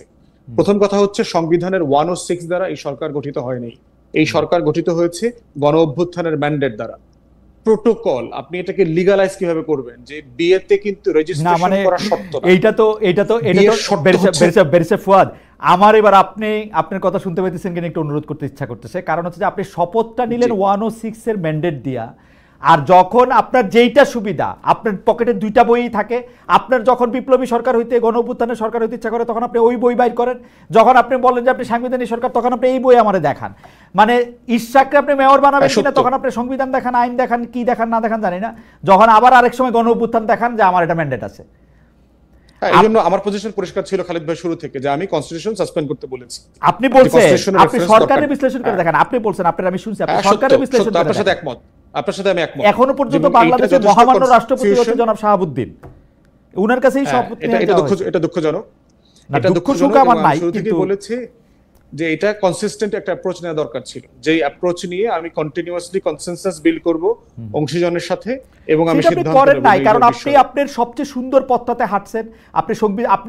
আপনি ধর্মেও আছেন, জিরাফেও আছেন, আপনি 5টা স্ট্যান্ডার্ড নিয়ে রয়েছেন। ফুয়াদ ভাই, আমি যদি এই সরকারে দেখি, সত্যি সত্যি আমি সরকারে আমার কাছে মনে হয় যে ভাই এখন আপনার কি পার্ট এটা আপনি আগে বলেন। আপনি এখন নওয়াব সিরাজউদ্দৌলা নাকি রবার্ট ক্লাইভ? আপনি তো এক এক সময় এক এক নাটকে এক একটা চরিত্র অভিনয় করতেছেন। না, এখন আসলে আমি তার রোলটা দেখি পাইলট আকারে। আচ্ছা, এখন সে ঝড়ের ভিতরে কিভাবে বিমান চালাবে, বিমানে যদি একটা চাকা কক্সবাজারে খুলে পড়ে যায় তাহলে কিভাবে ল্যান্ড করবে, বিমান যদি ঘূর্ণিঝড়ের কবলে পড়ে তাহলে কি হবে, বিমানটা যদি এয়ার ইন্ডিয়া হয়, বিমানটা যদি বাংলাদেশ বিমান অথবা ব্রিটিশ এয়ারওয়েজ হয়, বিমানটা যদি লাভজনক প্রতিষ্ঠান হয় অথবা আপনার লোকসানি প্রতিষ্ঠান হয়, এইরকম একটা অ্যাডহক বেসিসে এই বিমানটাকে চালাইতে হইতেছে। বাংলাদেশটা একটা অ্যাডহক বেসিসেই চলে, এটা সংবিধান দ্বারা কখনো চলে নাই। এটা নেতা নেত্রী পরিবার দল এদের মর্জি খুশিতেই দেশটা চলছে, এই হাঁটতে খেলতে মর্জিতে দেশ চলছে, এই রিয়ালিটি এখানে আছে। তাই সিদ্ধান্ত নেওয়ার ম্যান্ডেটের প্রশ্ন যখন আসে, আমি বলছি যে গণ অভ্যুত্থানের ম্যান্ডেটও এই সরকারের আছে, 106 এর ম্যান্ডেটও এখানে আছে। ওকে, 106 এর ডিসিশন ডাবল ম্যান্ডেট, পরিষ্কার বলে দেওয়া আছে, ডাবল ম্যান্ডেট। নির্বাহী আমার কার্যক্রম কাছে বড় রাষ্ট্র পরিচালনার ক্ষেত্রে বলে দেওয়া আছে। আমার কাছে মনে হয় আমি যে written আমার কাছে করেছি। মনে হয় যে 106 এর ম্যান্ডেট এনাফ, আমার যতটুকু পাঠ, এটার জন্য গণ অভ্যুত্থান না টানলেও চলে। 106 এর ম্যান্ডেটেই সরকার যা যা কিছু করতে চায় সেটা মনে করতে পারে, সেটা অ্যাডহক বেসিসে করুক আর হুইমের ভিত্তিতে করুক। আমরা আজকের অনুষ্ঠানটা একটু আপনাদের অনুমতি নিয়ে একটু 10-12 মিনিট একটু বাড়াইতে চাই, সেই জন্য আমি বেশে ফুয়াদ, আমি আবার আপনার কাছে আসবো। আমি আপনি এই হামিদ সাহেব সম্পর্কে আপনার বক্তব্য একটু ক্লিয়ার করে দেন। আচ্ছা, হামিদ সাহেবের ব্যাপারে একটা হচ্ছে যে আমি তাকে একটা অবৈধ সংসদের অবৈধ প্রেসিডেন্ট মনে করি, পলিটিক্যাল স্টেটমেন্ট, কিন্তু এর মানে এইটা না যে নাগরিক আকারে সে দেশের বাইরে যেতে পারবেন অথবা ঢুকতে পারবেন, যে কোনো ফর্মে যাওয়া আসার ব্যাপারে তার যদি কোনো নিষেধাজ্ঞা না থাকে তাকে তো আপনি এটা মানা করতে পারেন না। সে যদি ফৌজদারি অপরাধ করে থাকে তাকে আপনি জিজ্ঞাসাবাদ করবেন, তাকে পুলিশ কাস্টাডিতে নেবেন, তাকে বিচারের মুখোমুখি করবেন, কিন্তু যে সে বাংলাদেশের নাগরিক তার দেশের বাইরে যাওয়া ফিরে আসার এখতিয়ারে তো আপনি হাত দিতে পারেন না। আচ্ছা বেরিসে ফুয়াদ, তাহলে আমার এটা শত্রুর প্রতি আমাকে ইনসাফ করতে হবে। রাইট, তো বেরিসে ফুয়াদ এইটা আমার একটু বুঝায় কোন তো, তাহলে উনি যখন চলে গেছিল একটা তদন্ত কমিশন কেন হয়েছিল, উনি চলে গেছেন কেমনে? উনি কি তখন এটা দেখেন নাই যে তাকে গ্রেফতার করা হবে? সাসপেন্ড হইছে। হ্যাঁ, আমার কাছে মনে হচ্ছে যে পুলিশ সাসপেন্ড হইছে। এক মিনিট সত্য, আমার কাছে মনে হয়েছিল, কিন্তু উনি চলে যাওয়ার কারণে এয়ারপোর্টে দায়িত্বরত যারা ইমিগ্রেশন পুলিশ ছিল, হ্যাঁ বোধহয় 3 জন বা 4 জন পুলিশকে সাসপেন্ড করা হয়েছে। হ্যাঁ, সেটা কেন হয়েছে বেরিসে ফুয়াদ একটু বলেন তো, মানে একটা তদন্ত কমিশন এখন থেকে কি বাইরে? আমার কাছে মনে হয়েছে যে উনি কি আসলে চলে গেছেন ট্রিটমেন্টের জন্য গেছেন, না উনি আসলে পালিয়ে গেছেন, এই ধোঁয়াশার মধ্য থেকে ওই কাজগুলো ওইখানে হয়েছে। না আমি এটা আপনি কারেক্টলি পয়েন্ট আউট করেছেন। না আমার কথা হইলো যে আমি জানি না উনি চলে গেছে, আমি জানি না আমি চলে গেছে না পালায় গেছে না ওইখানে থাইকা যাবো, আমি আর কিচ্ছু জানি না, কিন্তু উনি চইলা যাইতে পারলো কেমনে, এয়ারপোর্ট ক্রস করলো কেমনে? গল্পটা আসছে এরকম যে ডক্টর মোহাম্মদ ইউনূসের চোখে ধুলা দিয়ে সরকারের ভিতরে একটি সরকার, সম্ভবত সেনাবাহিনী, তাকে পার করে দিয়েছে এবং এর জন্য একটি তদন্ত কমিশন হয়েছে, 3 জনের চাকরি চলে গেছে, 4 জনের বিরুদ্ধে অ্যাকশন নেওয়া হয়েছে। কেন ওই সময় পয়রা দেখেন না যে তার আসলে বিদেশ গমনে বাধা নাই? এই যে হাইপ, এখানে হাইপ আছে না, এখানে কোনো হাইপ নাই ভাই, আপনি সরাসরি বলেন একটা অযোগ্য, অসমর্থ এবং একটা খুবই মানে কি বলবো একটা হুইম দিয়ে পরিচালিত একটা সরকার, পপুলিস্ট সিদ্ধান্ত ছাড়া আর কিচ্ছু নিতে পারে না এবং ধমক দিলে ভয় পায় না। বিএনপি যদি চাইতো ডিসেম্বর মাসে ইলেকশন করাইতে পারতো, আরেকটা ধমক দিলে ডিসেম্বরেই করতো। আচ্ছা, এটা লম্বা আলোচনার বিষয়, আলোচনা এখন দরকার নাই, যেহেতু দুই পক্ষ এখন আলোচনার টেবিলে আছে। তো আমার মনে হয় যে এটা আলোচনার ভিত্তিতে নির্বাচনের দিন তারিখ ঠিক করা যাবে। ওকে, আমি ব্যারিস্টার ফুয়াদ থেকে একটু, ব্যারিস্টার ফুয়াদ এই ব্যাপারে একটু আমাকে একটু সাহায্য করেন, আমি যে প্রশ্নটা এখন করতেছি, because there R some law terms, আপনি আমাকে লিগ্যাল টার্মস আপনি আমাকে কারেক্ট করেন ইফ আই এম রং। জনাব ওয়াহিদুজ্জামান, তারেক রহমান সাহেব দেশে আসতেছে না কেন? আমরা নানা ধরনের বয়ান শুনতেছি বিএনপি থেকে, বিএনপি ওই ডক্টর ইউনূস সরকারের মতোই 100 রকম বয়ান দেয়, কিন্তু এইটার মধ্যে থেকে বয়ান দিচ্ছে যে দেশে তার বিরুদ্ধে কিছু মামলা টামলা আছে, আরেকবার বয়ান দিতেছে যে দেশে তার নিরাপত্তার ঝুঁকি আছে, আরেকবার শুনতেছি যে না তাও না, তিনি এখন আসলে ডক্টর ইউনূস ম্লান হয়ে যাবেন। তো এর কোনটা হইলে অসুবিধা জনাব তারেক রহমানের? আমি জীবনেও দেখি নাই উনারে আপিল আদালতে উনার কেসগুলিকে তুলে নেওয়া হয়েছে ইন অ্যাবসেন্সিয়া, যেখানে উনি পূর্বতন কোর্টের উপর অনাস্থা প্রকাশ করতেছেন, বর্তমান কোর্টে হাজির না হইয়া। এটা হয়েছে জীবনে? আপনার তো এই কোর্টের উপর আস্থা নাই, আগের কোর্টের উপর আস্থা ছিল না, তো আপনার আস্থাটা কোথায়? এবং তারেক রহমান সাহেব কবে দেশে আসবেন, দেশে আসতেছেন না কেন আসলে, মানে এটা একটু বলবেন, মানে এটার কারণটা কি? ধন্যবাদ আপনাকে। আমি জানি না কি কি ধরনের ন্যারেটিভ আপনার সাথে বোধহয় আমার একদিন ব্যক্তিগতভাবে আলাপ হচ্ছিল, সেখানে আমরা কিছু আলোচনা করেছিলাম। সেটা আমি আমি যেটা বুঝি সেটা হচ্ছে এখানে 3টা ফ্যাক্টর মূলত কাজ করেছে। একটা হচ্ছে, প্রথম সবচেয়ে বড় ফ্যাক্টর ছিল হচ্ছে ওনার নিরাপত্তা। আচ্ছা, নিরাপত্তাটা একটু ব্যাখ্যা করবেন ওয়াহিদ ভাই? নিরাপত্তাটা একটু যদি ব্যাখ্যা করেন, তার নিরাপত্তার ঝুঁকিটা কার কাছ থেকে? আমি শুধু একটা দর্শকের মতামত পড়ে শোনাই। এম এস সোবান, উনি বলছেন, খালেদ ভাই আপনার কাছে একটা প্রশ্ন, আপনি দুই পক্ষেই কথা বলেন, আসলে সঠিক কোনটা আমরা কিভাবে বুঝবো, পারলে উত্তর দিবেন। আমি বুঝি না বলেই আমি দুই পক্ষে কথা বলি ভাই, প্রশ্ন যেগুলি আছে সেগুলি আমি করি, এগুলি একটাও আমার প্রশ্ন না, আমার মতামত না। যাই হোক ওয়াহিদ ভাই, আপনি বলতেছিলেন নিরাপত্তার ঝুঁকিটা কোন জায়গায়, সেটা যদি একটু বলতেন তারেক সাহেব। প্রথম কথা হচ্ছে, আমি আমার উদাহরণ দিতে পারি। আপনি যখন একটা সিচুয়েশনের ভিতর দিয়ে যান, আপনার ফ্যামিলি যখন একটা সিচুয়েশনের ভিতর দিয়ে যায়, তখন তার কিছু ব্যক্তিগত নিরাপত্তা ঝুঁকি, যেটা আপনি মনে করবেন, যেমন আমি মনে করি, আমি সত্যি কথা বলতে কি, বাংলাদেশ থেকে যখন বের হয়ে যাই, আমি পালিয়ে যাই, মানে আমি এতটা ইনসিকিউর থাকতাম বাংলাদেশে, আমাকে ওই যে তুলে নেওয়ার চেষ্টা করছে বেশ কয়েকবার র্যাবের জিয়াউল হাসান, তখন জিয়াউল হাসান র্যাবে ছিল। জি, তো শুনতে হাস্যকর শোনাবে আপনার যে মালয়েশিয়া যাওয়ার পরেও আমি এমনকি সিকিউরিটি গার্ড দেখলে আমার ভয় করতো, একটা ট্রমা হয়ে যায়। এটা এই প্রসেসগুলো এই সিচুয়েশনগুলোর ভিতর দিয়ে যে গেছে, আপনি এটা তার এটা নিয়ে হাসি করা বা এটা আসলে অমানবিক বিষয়। না না না, এটা আমি অ্যাবসলিউটলি আপনার সাথে একমত, কিন্তু আমি এখন আপনাকে আমি ওনাদের বিষয়টা বলি, ট্রমার ব্যাপারটা আমি একমত। হ্যাঁ, দেশনেত্রী বেগম খালেদা জিয়া ওনার লাইফে অনেকগুলো ফেজের ভিতর দিয়ে গেছেন, খুব ভয়ঙ্কর ভয়ঙ্কর ফেজ। যেমন উনি যখন জনাব তারেক রহমানকে নিয়ে প্রেগনেন্ট, সেই সময় পাক ভারত যুদ্ধ শুরু হলে উনি বাংলাদেশে ওনাকে পাঠিয়ে দিলেন প্রেসিডেন্ট সাহেব, এবং উনি যুদ্ধে চলে গেলেন। উনি জানতেন না যে ফেরত আসবেন কিনা। এর 5 বছর পরে এই 2টা বাচ্চা নিয়ে উনি আবার একই অবস্থা, মেজর সাহেব যুদ্ধে চলে গেলেন, প্রেসিডেন্ট না, কিন্তু ওয়াহিদ ভাই আমি আপনি আমারে ভুল বুঝেন না, আমি এই ব্যাপারগুলোর সাথে একমত। আমাকে একটু বলতে দেন, আমি আপনার এই ব্যাপারগুলোর সাথে জানি বলে আপনাকে বলতেছি, বলতে দেন আমাকে। জি জি, বলেন। এবং উনি কিন্তু খুব ইনসিকিউর ফিল করতেন 2 ছেলেকে নিয়ে। এরশাদের আমলে তারেক রহমান সাহেব যখন ঢাকা বিশ্ববিদ্যালয়ে পড়েন, উনাকে একবার তুলে নিয়ে ওনাকে পিটানো হয়েছিল। আপনি বোধহয় ছবিগুলো দেখছেন, আপনার মনে থাকার কথা, আপনি এখন আর্কাইভে গেলে পাবেন। এবং উনাকে ধরে নিয়ে পিটাইছিল সম্ভবত গোয়েন্দা সংস্থার লোকজন। এবং তারপরে উনি ছেলেকে আর ইউনিভার্সিটিতে যেতেই দেন নাই, ঢাকা ইউনিভার্সিটিতে যেতেই দেন নাই ভয়ে। এখন এই যে একটা ট্রমা আছে, আপনার বেনিগনা একুইনোর একটা ঘটনা আছে ফিলিপাইনের, এইটা নিয়ে ওনার উপরে ওনার পরিবার থেকে একটা চাপ আছে যে তুমি সিকিউরিটি নিশ্চিত না করে কিন্তু দেশে যেও না। দ্বিতীয় বিষয় যেটা আছে, ওকে, সিকিউরিটি নিশ্চিত না করে দেশে যাওয়ার ব্যাপারে পরিবারের একটা, জি আপনি একটু দ্রুত যদি শেষ করেন তাহলে এটা একটা আপনার পয়েন্ট। দ্বিতীয় যে বিষয়টা আছে মামলা, হ্যাঁ মামলা, উনি দেশে না গেলে তো মামলাটা কিভাবে ফেস করবেন এটা আমার বলেন। এখন যে মামলা তো উঠে গেছে সব, না এখন যাবেন উনি, এখন যাবেন উনি, মামলা তো উঠে গেছে না। এটা পৃথিবীর যে আমি 2টা জিনিস আপনাকে বলি, রাজনীতিবিদদের নিরাপত্তার ঝুঁকি জনাব একুইনোর কথা আপনি বলছেন, তারও আছে। আমি এখন যে দেশে আছি সেই দেশেও আছে, জনাব ট্রাম্প গুলি খাইছেন কতক্ষণ আগে, আমি চাই।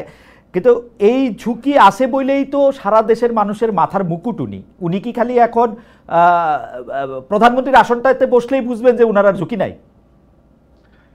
বিষয়টা ওই যে আপনাকে আগেই বলেছি যে এটা আমি বুঝবো না, এই সিচুয়েশনগুলোর ভিতর দিয়ে যারা গেছে, যাদের পরিবার গেছে তারা বুঝবেন। ওকে, আর বিচারের বিভাগে তো যখন আপনি আপিল করবেন, বিচারের বিষয়টা। আর তৃতীয় যে বিষয়টা আপনি বলেছেন, এটা অনেকের ধারণা, এবং ওনার সাথে আমার কথা বলেও বিভিন্ন সময় মনে হয়েছে। আমি ব্যক্তিগত গতকালকের একটা ব্যক্তিগত বলি, ওনার সাথে বিভিন্ন দেশের গুরুত্বপূর্ণ ব্যক্তিরা সাক্ষাৎ করছেন, অতীতেও করেছেন। উনি এগুলো ছবি কখনোই সোশ্যাল মিডিয়ায় দিতে দেন না, এবং আমার হাতে যখন কখনো চলে আসলে উনি পার্সোনালি গতকালে ফোন করছেন উনি যে আপনি এটা কিন্তু এখন দিয়েন না, কারণ হচ্ছে যে আমার ডক্টর সাহেবের সাথে আমার যেহেতু মিটিং আছে, এই মুহূর্তে এটা দিলে ফোকাসটা এইদিকে চলে আসবে, এটা একটা ইমব্যালেন্স তৈরি করবে। উনি প্রত্যেকটা মানুষের তার নিজের মতো, আপনি সব গ্রামার দিয়ে সবকিছু সেট করতে পারবেন না। উনি হয়তো চান যে আমার যেটা মনে হয়েছে যে এখন যদি যান, এই যে কথাটা অভিযোগটা আপনারা করলেন, হাসাহাসি করলাম আমরা, যে আমার কাছে তদবির করবে, তার মানে মানুষ বুঝতে পারছে বিএনপি পাওয়ারে চলে আসবে, বিএনপি সবাই তার পক্ষে। এখন হলো বাড়তি একটু প্লেন ভাড়া খরচ হইতেছে ওয়াহিদ ভাই, মানুষ লন্ডন গিয়ে ওনার কাছে তদবির করে আসতেছে। শফিক সাহেব গেছে, সবাই যে ইউনূস সাহেব গেছে, দেখা পায় না, শফিক সাহেব গেছে, না এই যে শফিক সাহেব ইউনূস সাহেব পায় না না না না না না, আমি অনেক এই বিষয়গুলো আমি সাক্ষী। আচ্ছা, তাহলে আপনার কাছে করে যে উনি বলেন যে আপনি এখানে আসছেন কেন, প্লেন ভাড়া দিয়ে আসছেন কেন, ঠিক আছে, আপনি গুলশান অফিসে যে আমার সাথে স্কাইপে বসেন নাই কেন, এত খরচ করছেন কেন, উনি দেখাও করেন না। ওকে, আমার আচ্ছা ঠিক আছে, দেখা যায় জুমার নামাজ পড়তে যায় ওনার সাথে একটা ছবি তুলে আসে। হ্যাঁ, বুঝতে পারছেন? এইটা আপনি ঠিক বলছেন যে যাচ্ছে, কিন্তু যে ওনার দেখা পাচ্ছে এটাও সঠিক না। আচ্ছা ঠিক আছে, আমরা আপনাকে ধন্যবাদ জানাই জনাব একে ওয়াহিদুজ্জামান। আমরা একদম শেষ পর্যায়ে চলে আসছি। আমার শেষ প্রশ্ন ব্যারিস্টার ফুয়াদের কাছে, সেটি একটি হলো, আপনি জুলাই হত্যাকাণ্ডের বিচার প্রক্রিয়া নিয়ে আপনি আমাদের অনুষ্ঠানে বলতেছিলেন, কিন্তু সম্প্রতি আপনি বলেছেন যে বিচারের যে ন্যূনতম গ্রহণযোগ্য মান সে ব্যাপারে কোনো প্রকার আপোষ করা যাবে না। আপনি নিজের ইউটিউব চ্যানেলে, যেটাতে আপনি পডকাস্ট করতেছেন সেখানে আবার বলছেন যে আদালত পাড়ায় নতুন চেহারায় মাস্তানি শুরু হয়েছে, মামলাতে নিজের মতো করে রায় দেওয়ার জন্য বিচারপতি ও বিপক্ষের আইনজীবীদের হেনস্থা করার সকল অপচেষ্টা চলমান। আপনার অভিযোগ মতো অপচেষ্টা যদি সফল হয় তাহলে ন্যায় বিচার হবে, এমন আস্থা কি রাখা যায়? আসলে এই প্রশ্নটা উঠতেছে আন্তর্জাতিক অপরাধ ট্রাইব্যুনাল গঠনের পর যারা রাষ্ট্রপক্ষের আইনজীবী হিসেবে যারা নিয়োগ পেয়েছেন তারা প্রায় সবাই আগের আমলে ছিলেন আসামি পক্ষের আইনজীবী। এতে কনফ্লিক্ট অফ ইন্টারেস্টের প্রসঙ্গ বারবারই আসছে। ব্যারিস্টার ফুয়াদ, আমরা একটু আপনার থেকে কম্প্রিহেনসিভ 2 মিনিট একটু শুনতে চাই। একটা বিষয় হচ্ছে ওই বিভিন্ন আইনজীবীরা যে মাস্তানি করছেন ওটা আমি আইসিটির ব্যাপারে বলি না, ওটা সুপ্রিম কোর্টের অ্যাভারেজ প্র্যাকটিসের কথা বলছি। এবং বিভিন্ন রাজনৈতিক দলের যারা আইনজীবীরা আছেন তারা খুবই বাজে আচরণ করছেন, বিভিন্ন অন্য আইনজীবীদেরকে হেনস্থা করা, আওয়ামী লীগের দোসর হিসাবে মামলার একটা প্রতিযোগিতা আছে, যেমন ধরেন বেক্সিমকোর উকিল কে হবে, নাসা গ্রুপের উকিল কে হবে, রানা প্লাজার ওই ক্রিমিনালের উকিল কে হবে, অথবা ওই যে আপনার করোনার যে সার্টিফিকেট জালিয়াতি করলো ওই লোকের উকিল কে হবে। এগুলো নিয়ে আপনার বেশ মানে মানে মনস্তাত্ত্বিক যুদ্ধ চলতেছে এবং ভিতরে প্রচন্ড মানে টাকা পয়সা হিসাব নিকাশ মাস্তানি এবং বিচারকদেরকে গিয়ে মানে করা। যেহেতু আপনি জানেন যে অধিকাংশ বিচারপতি আওয়ামী লীগের সময়কার মনোনীত, তারা প্রচন্ড একটা মানসিক মানে কষ্টের মধ্যে আছে, তারা কোন দিকে যাবে না যাবে। তো তাদেরকে ওই মনস্তাত্ত্বিক দুর্বলতাটার একটা সুযোগ নিয়ে হুমকি দিয়ে বিচার প্রক্রিয়াকে তাড়িত করবার চেষ্টা করা হয়। এবং মাঝখানে একজনকে দেখলাম, একজন সিনিয়র আইনজীবীকে একদল আইনজীবীরা মিলে কোর্টে হেরে যাওয়ার পরে ঘুষি পর্যন্ত দেওয়ার চেষ্টা করা হয়েছে এবং এটা ভিডিও দেখলাম। এগুলো তো খুব দুঃখজনক। মানে গণ অভ্যুত্থানের পরের যদি এই খাইসলত গুলো আমাদের না বদলায় তাহলে ঠিক মজলুমের জালেম হয়ে ওঠার যে ইতিহাস আমরা জানি এবং একই প্রসেসে তার যে পতন হয় সেই প্রক্রিয়ার মধ্য দিয়ে যাবার আশঙ্কা আমি করছি। আইসিটির ব্যাপারে যেটা বলেছেন সেখানে ব্যাপারে আমি কথাটা পাবলিকলি বারবার বলি, ওনাদের সাথে দেখা হইলেও বলি যে আপনাদের বিচার করবেন এটা ফাইন, কিন্তু মানের ব্যাপারে কখনো যেন কম্প্রোমাইজ করবার সুযোগ না আসে। কারণ মনুষ্যত্ব সেখানেই প্রমাণিত হয় যে আপনার শত্রুর সাথে আপনি কতটুকু ইনসাফ করতে পারেন, ওটাই হলো মনুষ্যত্বের স্ট্যান্ডার্ড। হাসিনাকে আমরা সবাই অপছন্দ করি, কিন্তু পলিটিক্যালি তাকে আমি ঘৃণা করি, কিন্তু বিচারের ব্যাপারে তার ব্যাপারে শতভাগ ইনসাফ করতে হবে, এই কথাটা আমরা সব জায়গায় দেখতে চাই, আমলে দেখতে চাই। তো আইনজীবীরা যারা যে ফর্মে প্র্যাকটিস করছেন তারা যেন সব জায়গাতে এই জায়গাটা মেনে চলে। একটা পলিটিক্যাল প্রশ্ন, শেষ পলিটিক্যাল প্রশ্ন আপনাকে আর ওয়াহিদ ভাইকে আমি একটা শেষ পলিটিক্যাল প্রশ্ন করব জানার জন্য, যদি জানতে পারি।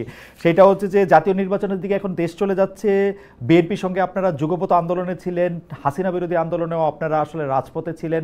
আপনাদের দলের জোট বা বাংলাদেশের রাজনৈতিক জোটগুলি আসলে এখন কীরকম হতে পারে, এনসিপি কি হতে পারে, সেটা যদি 1 মিনিট এরকম বলেন যে মানে রাজনৈতিক জোটের চেহারাটা কীরকম হবে। আপনারা তো আর মানে এবি পার্টি হিস্টোরিকভাবে যেহেতু জামাত ইসলামী থেকে বেরিয়ে এসছে, তারা তো আর জামাত ইসলামের সাথে জোট করতে পারবে না।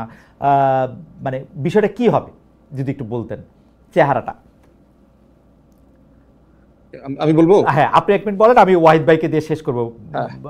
শিক্ষক, একটা বিষয় হচ্ছে যে মোটা দাগে দলের সাইজ যদি দেখেন, আমি নিজেও গত 5 দিন আমার গ্রামে ক্যাম্পেইন করে আসলাম।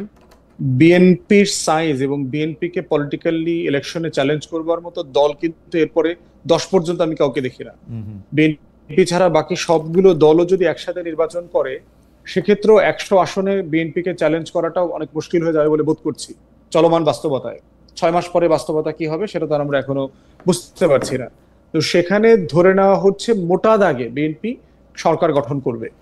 আমার কাছে প্রশ্ন ওইটা না যে বিএনপি সরকার গঠন করছে, আমার কাছে মোটা দাগের প্রশ্ন হচ্ছে বিএনপি কে পার্লামেন্টে এবং রাস্তায় প্রতিদিন ক্রিটিক কিভাবে করা হবে গণতান্ত্রিক পদ্ধতিতে। তাকে তো চেক অ্যান্ড ব্যালেন্সের মধ্যে রাখতে হবে, জবাবদিহিতার মধ্যে রাখতে হবে।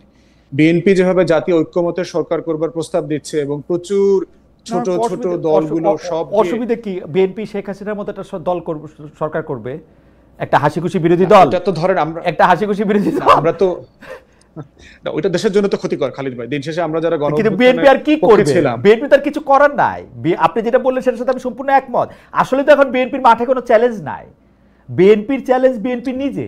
কি করবে এখন বিএনপি? হ্যাঁ, ওইটাই হচ্ছে এখন আমাদের আলোচনার বিষয় যে বিএনপি কে পার্লামেন্টে সিরিয়াসলি বিরোধী দল আকারে চ্যালেঞ্জ করতে পারবে, আচ্ছা, দেখি কথা বলতে পারবে, সেই রকম একটা ফোর্স নিয়ে আমাদের এখন কাজ করা দরকার। আমি ওইটা নিয়ে বেশি কনসার্ন। ওকে, কে ইমিডিয়েটলি ক্ষমতায় যাচ্ছে এটা আসলে এখন আলোচনার খুব বেশি স্পেস। আমার মনে হয় যে বেরিসা ফুয়াদ একদম ঠিক কথা বলছেন। 1 মিনিট একটু ওয়াহিদ ভাই বলেন তো, বিএনপি 297 আসন পাবে ধরেন, বা 90টা, এইটা বিএনপির জন্য ভালো হবে, খারাপ হবে, কি হবে? বিএনপি তো আবার এটা হাসিনা সরকারই হবে আসলে। বিএনপি কোন ধরনের সরকার হবে এটা আমি আমি তো বলতে পারবো না, গণত্ব না আমি। তবে হ্যাঁ, বিএনপির এখন যে মাঠের অবস্থা, সেটা বিএনপি ভালো করার আমি সম্ভাবনা দেখতে পাচ্ছি। বাট এইটাও সত্যি যে দীর্ঘ 15 বছর যাবৎ প্রায় 3 কোটি ভোটার যারা নতুন, তারা ভোট দেন নাই। উনারা কোন দিকে ভোট দিবেন সেটাও কিন্তু একটা ডিসাইসিভ ফ্যাক্টর হিসেবে কাজ করবে। বাট এটা আপনাকে আমি গ্যারান্টি দিতে পারি যে বিএনপি একটা জাতীয় সরকার গঠন করবে নির্বাচনের পর, এবং আমাদের ভারপ্রাপ্ত চেয়ারম্যান মহোদয়, ওনার যে ধৈর্য সহ্য আমি দেখেছি, মানে আমি ওনার কাছ থেকে শিখেছি এগুলো, যে আপনাকে গালি দিলে আপনি এটা সহ্য করতে হবে, আপনার সমালোচনাটা আপনি সহ্য করবেন, এবং উনি এটা এটা অসাধারণ এটা নিতে পারেন উনি। মানে এই যে সমালোচনা, উনাকে ব্যঙ্গ করা, এগুলো নিতে পারেন উনি। এবং উনি অ্যাকচুয়ালি এই যে আমাদের অনেক সময় আমরা যখন বসি, আপনার মতো এরকম হঠাৎ করে কোশ্চেন করে বসেন, একটা থতমত খাওয়াই দেন আমাদের, মানে এটা উনি করেন যে স্পন্টেনিয়াসলি। আমি তারপরে না, আমাদের আজকে আর সময় না ওয়াহিদ ভাই, আপনার সাথে কথা বলা সবসময় আনন্দদায়ক, কিন্তু আপনি একটা জাতীয় সরকার করবেন, দলের নেতারা ওনাকে চ্যালেঞ্জ করে, এখনো দলের নেতারা ওনাকে চ্যালেঞ্জ করে, দলের নেতারা ওনাকে চ্যালেঞ্জ করে। একটা নমুনা দেন তো। স্ট্যান্ডিং কমিটিতে ওনার অনেক সিদ্ধান্ত আছে যেগুলো উনি স্ট্যান্ডিং কমিটিতে নিয়ে যায়, স্ট্যান্ডিং কমিটির সিনিয়ররা যখন বলেন যে না এটা করা ঠিক হবে না, উনি ওখান থেকে না, আমি বিশ্বাস করি না, আমি বিশ্বাস করি না। এটা আমাদের ভিডিও করে দেখায়, এটা আমাদের ভিডিও করে দেখায়, এটা তারেক সাহেবের সিদ্ধান্তের বাইরে গিয়ে কেউ তাকে ভিন্নমত পোষণ করে, এটা আমি বিশ্বাস করি না। হয় হয় এটা হয় খালেদ মহিউদ্দিন ভাই, পরিবারের সদস্যদের বাইরে, পরিবারের সদস্যদের বাইরে তো বটেই, স্ট্যান্ডিং কমিটির সিনিয়র লিডাররা যখন কোন একটা সিদ্ধান্ত নেন, উনি আলটিমেটলি ওইটাতেই অ্যালাইন হন। উনার মতের বিরুদ্ধে গিয়া নাকি ওই যে সমাজতান্ত্রিক দলগুলিতে আমরা সবাই মিলে চেয়ারম্যানের সিদ্ধান্তটা একসাথে, আমার নিজের দপ্তরের অনেক সিদ্ধান্ত দেখা যাচ্ছে সিনিয়ররা ওনারা এখনো পরীক্ষা নিরীক্ষা করছেন, এই কারণে বাস্তবায়ন হচ্ছে না, যেটা তারেক রহমান সাহেব চাচ্ছেন যে এই যে ইয়ের মাধ্যমে অনলাইনে আমাদের মেম্বার সংগ্রহ, আমাদের ডোনেশন। আপনি আমাদের বিএনপির ওয়েব পেজে যান, গিয়ে দেখবেন ডোনেশন দেওয়ার জায়গা আছে, সদস্য ফি দেওয়ার জায়গা আছে, কিন্তু যেটা সিনিয়ররা এখন এটা নিয়ে পরীক্ষা নিরীক্ষা করতে চাচ্ছে। যাই হোক, আপনি মানে আমার যদি কোনোদিন এই মানে এটা দেখার সৌভাগ্য হইতো যে দলের মধ্যেও, কারণ এটা তার আসলে দলের মধ্যে আপনারা তার ভিডিও করে দেখাবেন না, কিন্তু দেখতে পারলে ভালো লাগতো। বিশ্বাস অবিশ্বাসের প্রশ্ন না, সেটা আমি মানে উজ্জ্বল করলাম, সেটা একটা রেটরিক। দেখলে হয়তো মনে হইতো যে তিনি ভিন্নমত নেন। জনাব একে ওয়াহিদুজ্জামান, আপনাকে অনেক ধন্যবাদ। অনেক ধন্যবাদ ব্যারিস্টার আসাদুজ্জামান ফুয়াদ। অনেকগুলি বিষয় নিয়ে আপনারা মতামত দিয়েছেন, অনেক দর্শক আমাদের সাথে সংযুক্ত ছিলেন, আমরা অনেক বিষয়ে অনেক প্রশ্ন করেছি। এক দর্শকের প্রশ্নটি দিয়ে আবার আমি শেষ করি যে দুই পক্ষেই তো আপনি প্রশ্ন করেন, আমরা সঠিক বুঝবো কেমন? সঠিক বোঝার আসলে আমাদের কোনো কায়দা না, এটা সময়ই ঠিক করে দিবে কোনটা আসলে মানুষের জন্য কল্যাণকর, কোনটা কি। তবে আমরা সর্বোচ্চ ভালোটাই আশা করতে পারি। আপনাদের অনেক অনেক ধন্যবাদ।